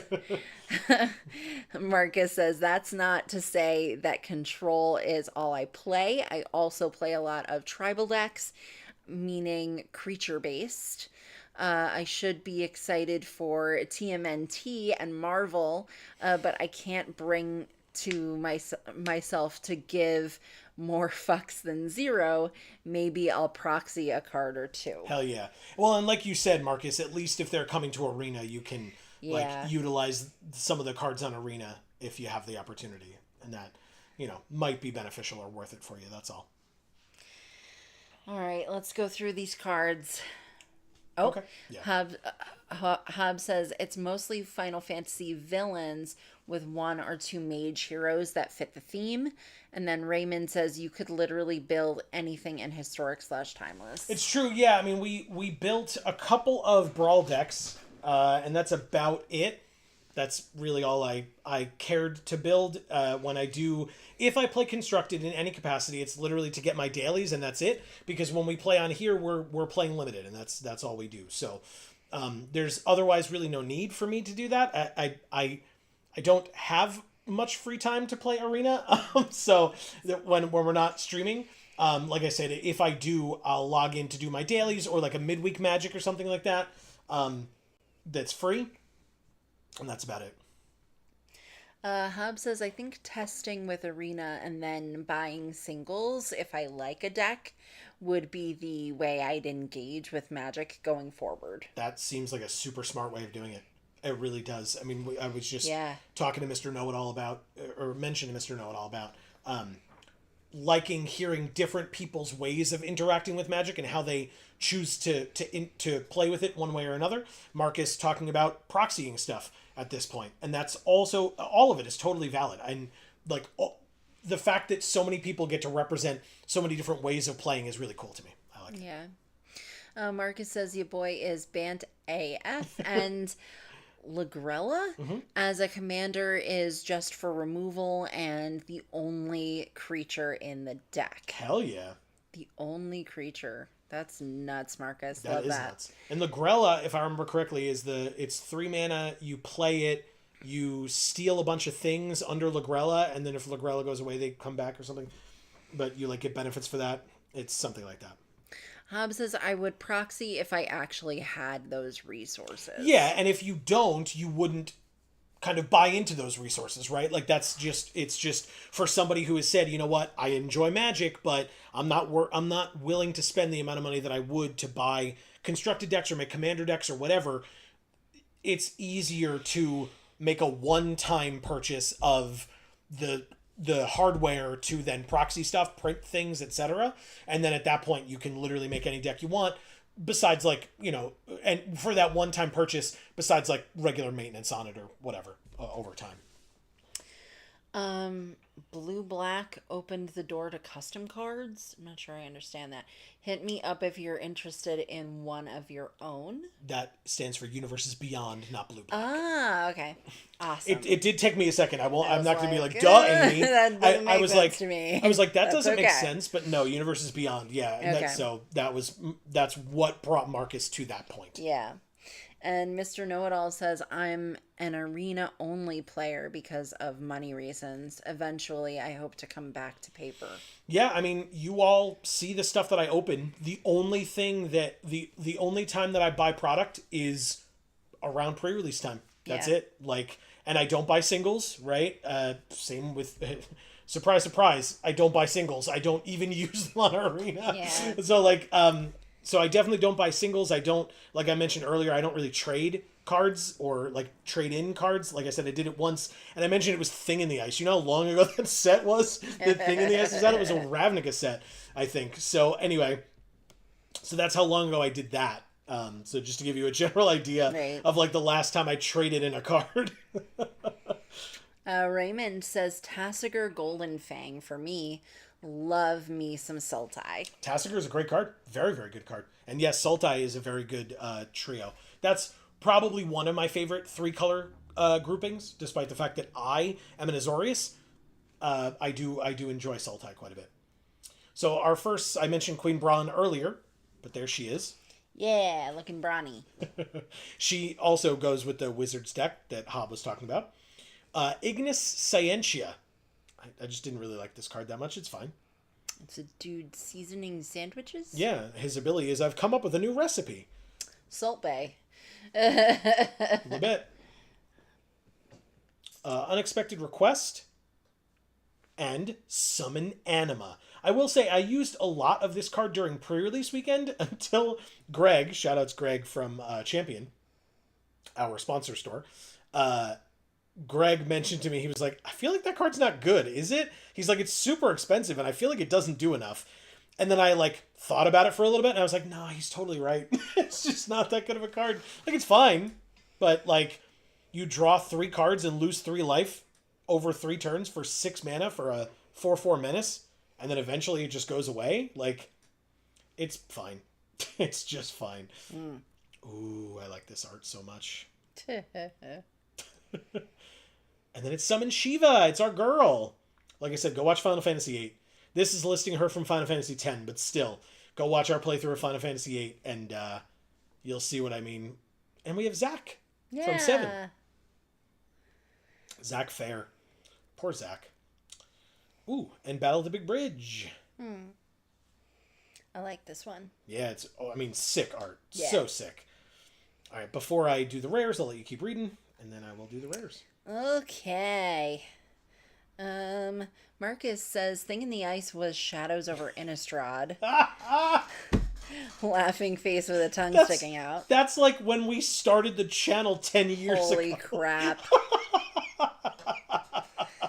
Thank you, Marcus, for knowing that and or looking it up. Oh my Either God. way, I appreciate it. No, thank you, Marcus, for knowing that or looking it up. God damn. That's incredible. Way to make that seem even worse than it already seemed. So good. So good. Oh my God, I can't believe that. Hob says, Sultai are kind of my colors, though I could never really make the actual Sultai work in the original cons. Yeah, that's fair. A little tougher, I will agree. Raymond says, I love Sultai because I feel like you are able to do the rudest things in those colors. Yeah, for sure. It's very control-y, it's very removal based, but also you have the combination of green so you can get big creatures and then support it with like messing with their stuff enough where you just get your big creatures in. So yeah, it like took me a second to realize that you meant rudest there, because I was like, does he mean like raddest or like I see, yeah. because I was like, why would you want to be rude? And then I was like, well, because you're competing against your opponent, maybe. So there you go, Amy. Hub says, I can hear the battle on the big bridge music from 5. Nice. Good old, hey, the soundtracks from 7 and 8. I know. Crazy. So good.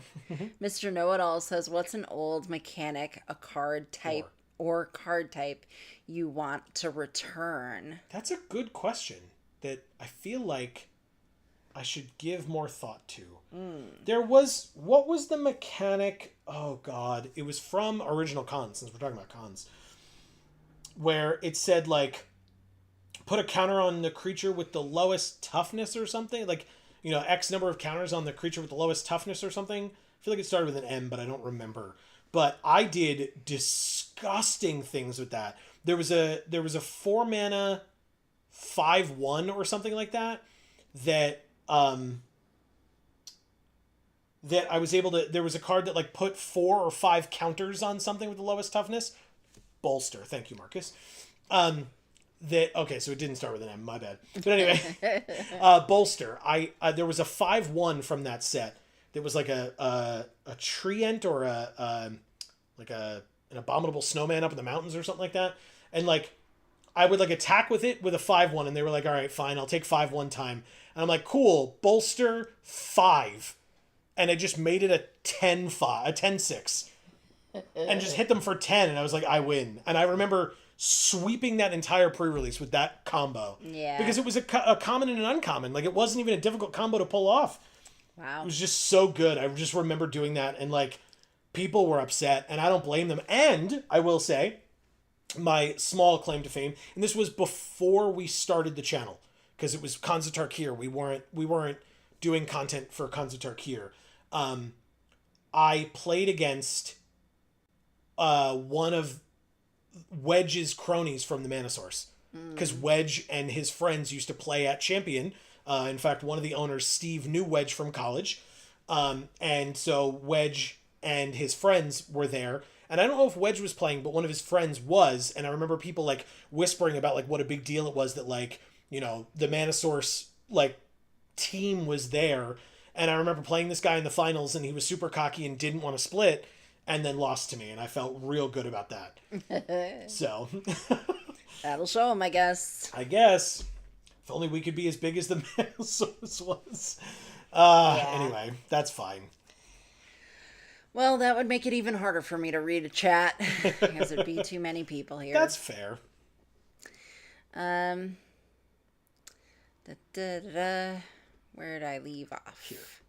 Marcus says, I knew that from having watched your videos, thus the face. There you go. So he remembered from watching our videos that 10 years ago. said that card was from Shadows over Innistrad. So God good. damn. So good. And you all have better memory than me. Well. Raymond says, oh no, I mean at Edict? Yeah. So Edict is the sacrifice effect. That's called an Edict. So I told you Diabolic Edict. We talked about this a little while ago, but not on stream. But Diabolic Edict was an older card that said target player sacrifices a creature of their choice. And so then after that, any card that said target player sacrifices a creature became known as an Edict. Can you help me read this? Because I don't know what Hab is saying. Nobuo Uematsu is one of the greatest. So he scored... Is this a card or a Final Fantasy? Just let me keep reading. Okay. He scored Final Fantasies 1 through 9, then did half of 10 while training a team of successors, and then still writes a piece here and there. Dragon Song from 14 being notable. Wow. So for the music for Final Fantasy that we were just talking about. Yeah, okay. And then this is very kind and also very true. I wouldn't say it, so I'm glad you did, Marcus. Thank you. You're bigger than TMS. The Mana Source. Was because you're still around. Face. Agreed. Thank you. Like I said, I didn't say it. You did. Yeah. Well. Okay. Let's just on that high note. Thank you, Marcus. Really appreciate that. Let's look at our rares. We got the Earth Crystal. We got the Darkness Crystal. I was like, how many of these are we gonna open? All the crystals. We have Dion, Bahamut's Dominant. Nice. Did not know Bahamut was a sub, but I mean, hey, congrats to them, I suppose. You never know. You know. You wait and see and find Look out. at how badass that art is, too. Yeah. I mean, for Bahamut, I was kind of hoping it'd be cooler. Okay. It's like really zoomed out. Well, it's the saga, right? So it's like, yeah. They want to be able to show the wings. Background in it. Yeah. We've got the Masamune. That's really zoomed in. Yeah, it's like the 3D effect from like when every movie was in regular and 3D for a while for no reason at all. So annoying. None at all. We have Venat, Heart of Hydaelyn, flipping into Hydaelyn the Mother Crystal. The thing I remember about this card is that we got it in foil, and holy shit, does this card look incredible in foil and paper. Yeah. Oh my god, it's so good. It's like one of the coolest foils I've ever seen in my life. Yeah, it's insane. And usually that's not the type of card that you would think or say would be good in foil because of how kind of one note these colors are on these cards. It's different enough. Yes, I agree. It's different enough. Well, it turned out that way. Yeah. I'm just saying, if you looked at this and said, somebody asked you, do you think this will be a good foil? I would have thought it would. I wouldn't have, but I'm happy to be wrong, because it's so good in foil. Holy crap. Yeah. Summon Titan. God damn it. Zodiarch Umbral God. So cool. That art is nuts, man. And Vincent Valentine. Yay. Apparently this is our first. I used this in paper at a pre-release, and holy crap was that card busted. Because you just flip him every single turn, attack with him every single turn. Doesn't matter whether he dies, you're gaining life. Like, just so good, this card. Anyway, and then our mythic. Son of a... I was like, I'm not going to say it. I'm not going to ruin it. But you thought it. And so here it is. I had to think it. We just did this. No, you did that. I was ready to see something cool. Me too. We did. We saw Vincent Valentine and Galleon Beast. Yeah.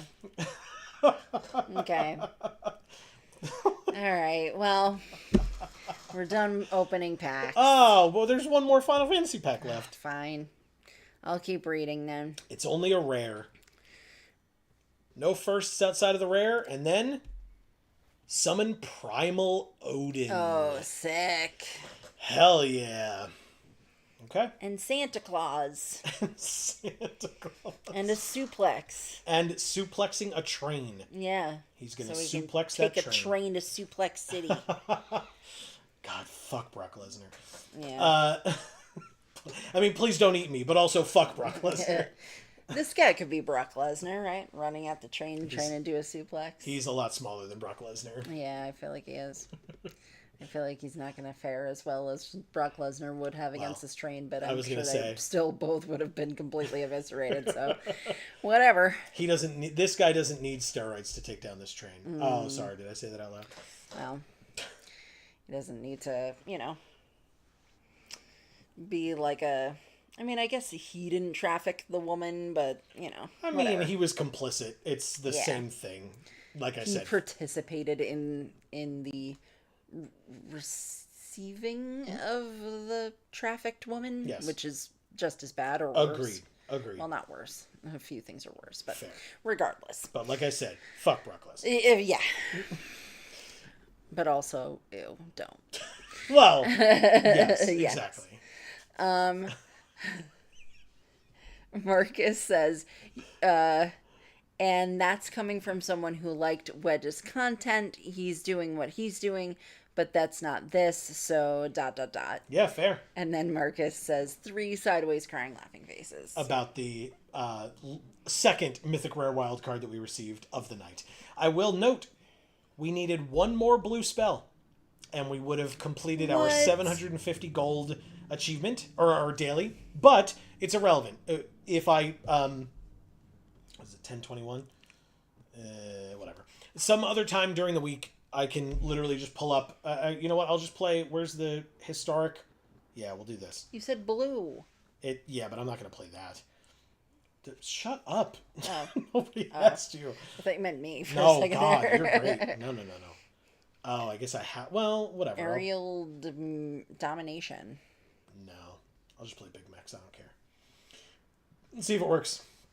I'm just going to randomly play this game. Literally only have to cast one blue spell, and then we can be done for the night. So win, lose, or draw, it's completely irrelevant to me.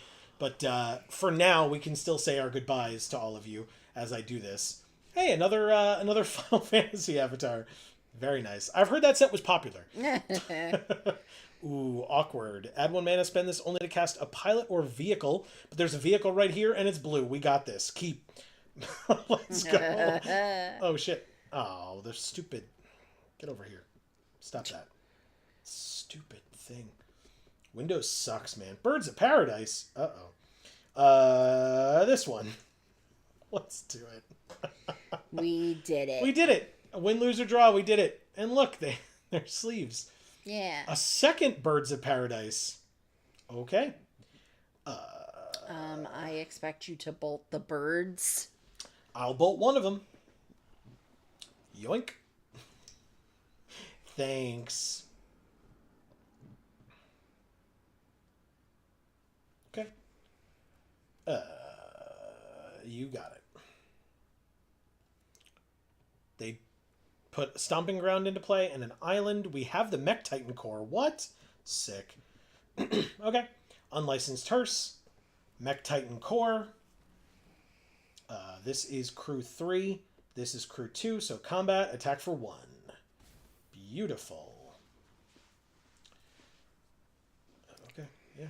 Raymond says, old standard saying, bolt the bird. That's right. That is, and it's literally about birds of paradise. Although I've used that phrase for many a thing that taps for mana. Trumpeting Carnosaur. It's a 7/6 trample that when it enters, discover 5. You know what? Not for nothing. What is this? Oh, a battle, right? So when it enters, they get 2 basics, put them onto the battlefield, tapped, and then shuffle. You think this person's ramping? But you know what's funny is that thing dies to this. So Oh, good. I'm fine. Pass to attackers. It doesn't have haste. I take my turn. I drew a land. I'll play the land. I'll play the Surge Hacker Mech. Target here. Deal 8 damage to their 7/6. Sure. Exile this from their graveyard now as well. Because I can.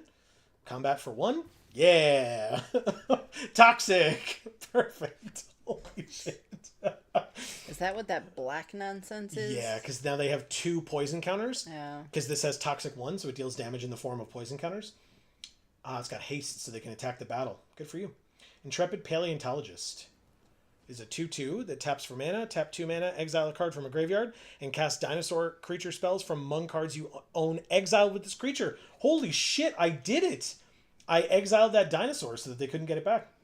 That's incredible. There you go, Hob. It's you as a card that our opponent is playing. An Intrepid Paleontologist. They have a 4/4 Vigilance Haste. As long as it's on the battlefield, it's a land in addition to its other types and taps for mana. Okay, well. The question is, do I care? And if so, what about? I guess I play this. Oh shit, do we have the mana? How much does this cost? 5? Damn it. Okay, fine.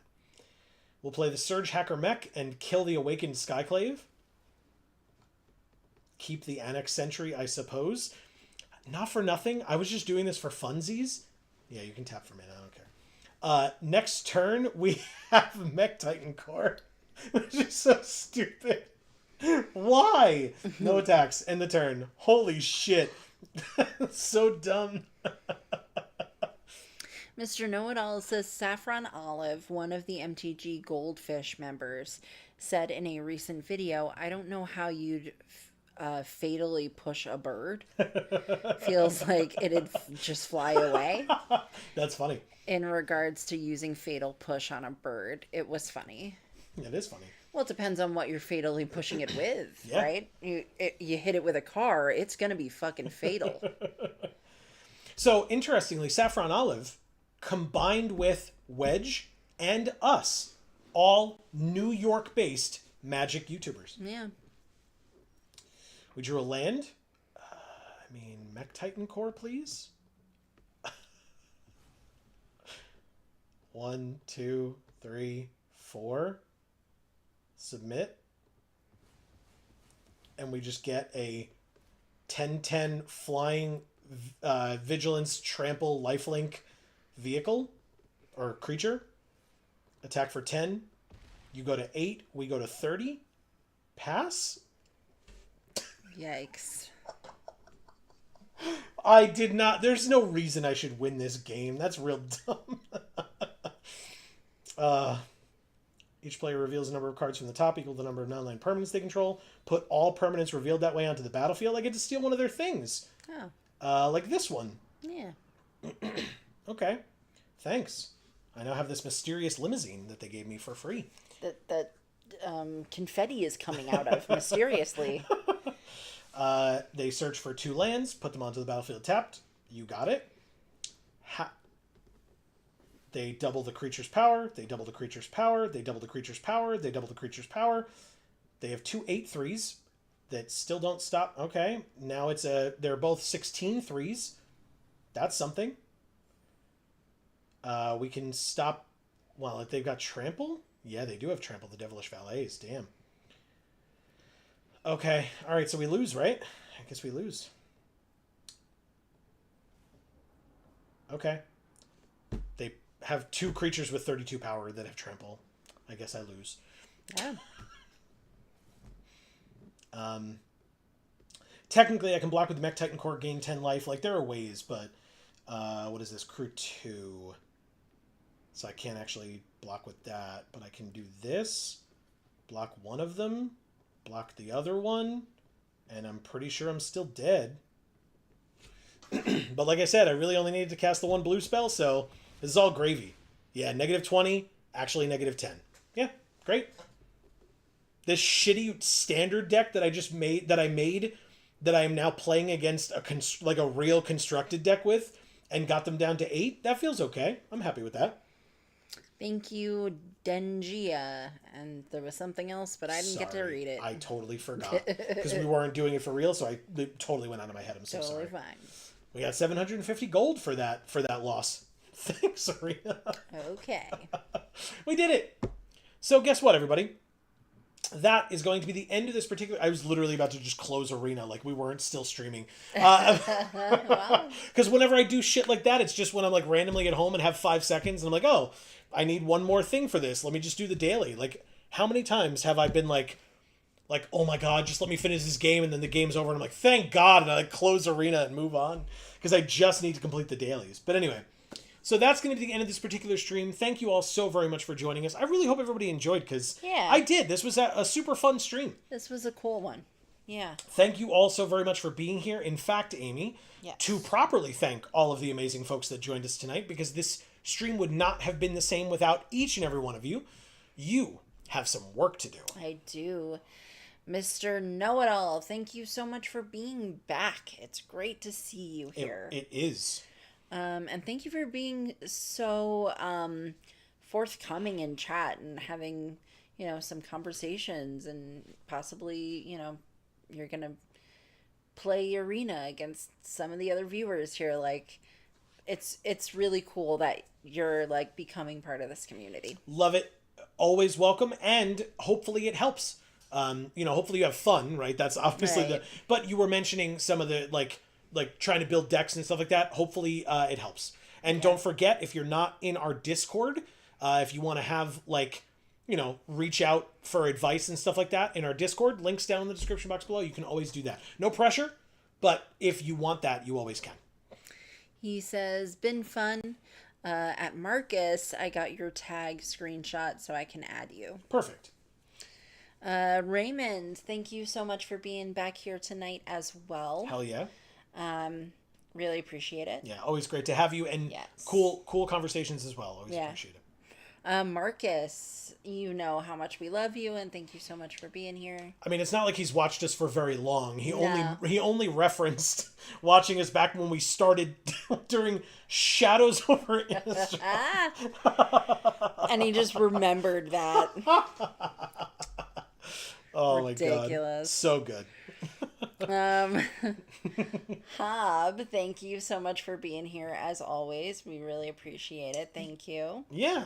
Oh god. I'm scrolling so much. I'm so sorry. I should have done this sooner. Sephora is homie. Thank you for being here tonight. And I thought you were new, but you weren't. Yeah. Because I remembered you when you said what your old screen name was. So thank you so much for being here. That's right. We appreciate it. Big time. And hopefully we see you again. Yes. Look forward to it. C. Holland, thank you for being here tonight. I know it's always a lot for you, but we love you so much. We very much do. And Frog Pizza, thank you for making it here just to let us know that you were working and so you couldn't really be here, but we appreciate the stop in nonetheless, the support. Yes, and the lurk, if you will, or whatever it happens to be. Right. And I look forward to hearing about how that state fair went. Yes. Seems really cool. And in fact, folks, however you choose to watch us, we really appreciate it. So if you were not in chat tonight and you did not hear your name just mentioned, and or if I scrolled over you too quickly and I missed you, that's on me, not Amy. So I apologize. But also, if you didn't hear your name just mentioned, it doesn't mean we don't appreciate you. We really, really do. However people choose to watch us, we are super happy that you do. We really appreciate it. Don't forget, by the way, while you're here on YouTube, likes and shares go a very long way. Yes. We really, really appreciate it. Obviously, we mentioned earlier, subscribing and ringing that bell will get you those notifications whenever any of our pre-recorded videos come out. So you can see me open all those cards that I talked about that I then hoard upstairs on top of the giant... filing cabinet. Thank you. That's the word I was looking for. I appreciate that. Yes, the giant filing cabinet that I have with all that stuff in it. And then we also have 2 other channels. Links down in the description box below as well. There are many different links down there, but links to our video game channel, Video Games for All. And Gluten Free for All. As well as, speaking of Gluten Free for All, we have 2 different Instagram accounts down there, Gluten Free for All and Geek for All. Yes. You should check those out as well. Amy... doing very, very well over on Gluten Free for All. Thank you. So you should go join that community too, because there are an amazing group of folks over there. So if you have anyone in your life who is gluten-free, if you yourself are, of course, you should definitely go check that out. Some really cool insights being shared over there, information, as well as just like cool pictures of amazing dishes that Amy makes for us. Or if you just want to see what we have to eat on a consistent basis, those photos are going to be there. Oh, yeah. That's what I post. That's right. So it's just whatever I made that day or something, you know? Yeah. Most of the time. So if you're interested in our lives enough to want to see what we have to eat or what activities we do, then check out those Instagrams, because that's where we post that stuff. That's right. Yeah, the Geek for All one talks more about what we do on, like, in our free time on the weekends and things like that. So yeah, thank you for doing that. And then we have the link to the Discord, like I just mentioned. That's always down below, and anyone is welcome to join. Yes. And then if you have the means, of course, we would appreciate if you would consider supporting us on Patreon. Please. Because as I mentioned, we are both very busy at work, and yet, you know, we don't make any money. Yes, that's it. Yeah, for sure. So, but regardless, if you have the means, great. If you don't, like I said, there are many other free ways of supporting, and we appreciate all of you doing any and all of those things. It does mean the world to us. Yeah, it truly does. And, you know, we're not going to play favorites and say, like, oh, you donate money to us on our Patreon, so therefore you're our new favorite, and, you know, something like that. God, you know, no. We don't do that. Not at all. You're all here. We love you all, and we appreciate you all, and... For sure. Yeah. Always. Marcus says, thanks for the stream, as always. Love to all the lurkers. See y'all Friday. Yes, you will. In fact, I was going to get to that, so I appreciate the segue. We will be live again on Friday on Video Games for All. Link in the description down below. And again, it would have been this week as well, but again, barring something unexpected happening, we will be live this Friday with more of our spooky month game of Resident Evil 1. Hopefully you will all be able to join us over there if that is something that interests you. If you're just here for Magic the Gathering content, no worries whatsoever. As a reminder, we are here every Monday at 8 p.m. Eastern, right here on this channel, and we would love to see you back here for that as well. We may have a special surprise for Friday's stream as well. That is true. I forgot about that. We don't know for certain that we will. No, but we do not. May. Yes, and tune into that stream to find out. There's going to be a slight programming change for Halloween, because we're probably going to be busy Halloween night. So we're just going to stream Thursday. We'll talk more about that on Friday, Friday. But we'll be here. So we'll see you. Hopefully we'll see you then. But between now and the next time that we see you all, whenever that happens to be, please continue to stay safe and happy and healthy. That is to you and yours super important. And for now, from us here at the Geek for All family of channels, I have been Joe. And I'm Amy. And as we always say, in whichever video or stream of ours you watch next, we will see you all next time. Thanks, everybody.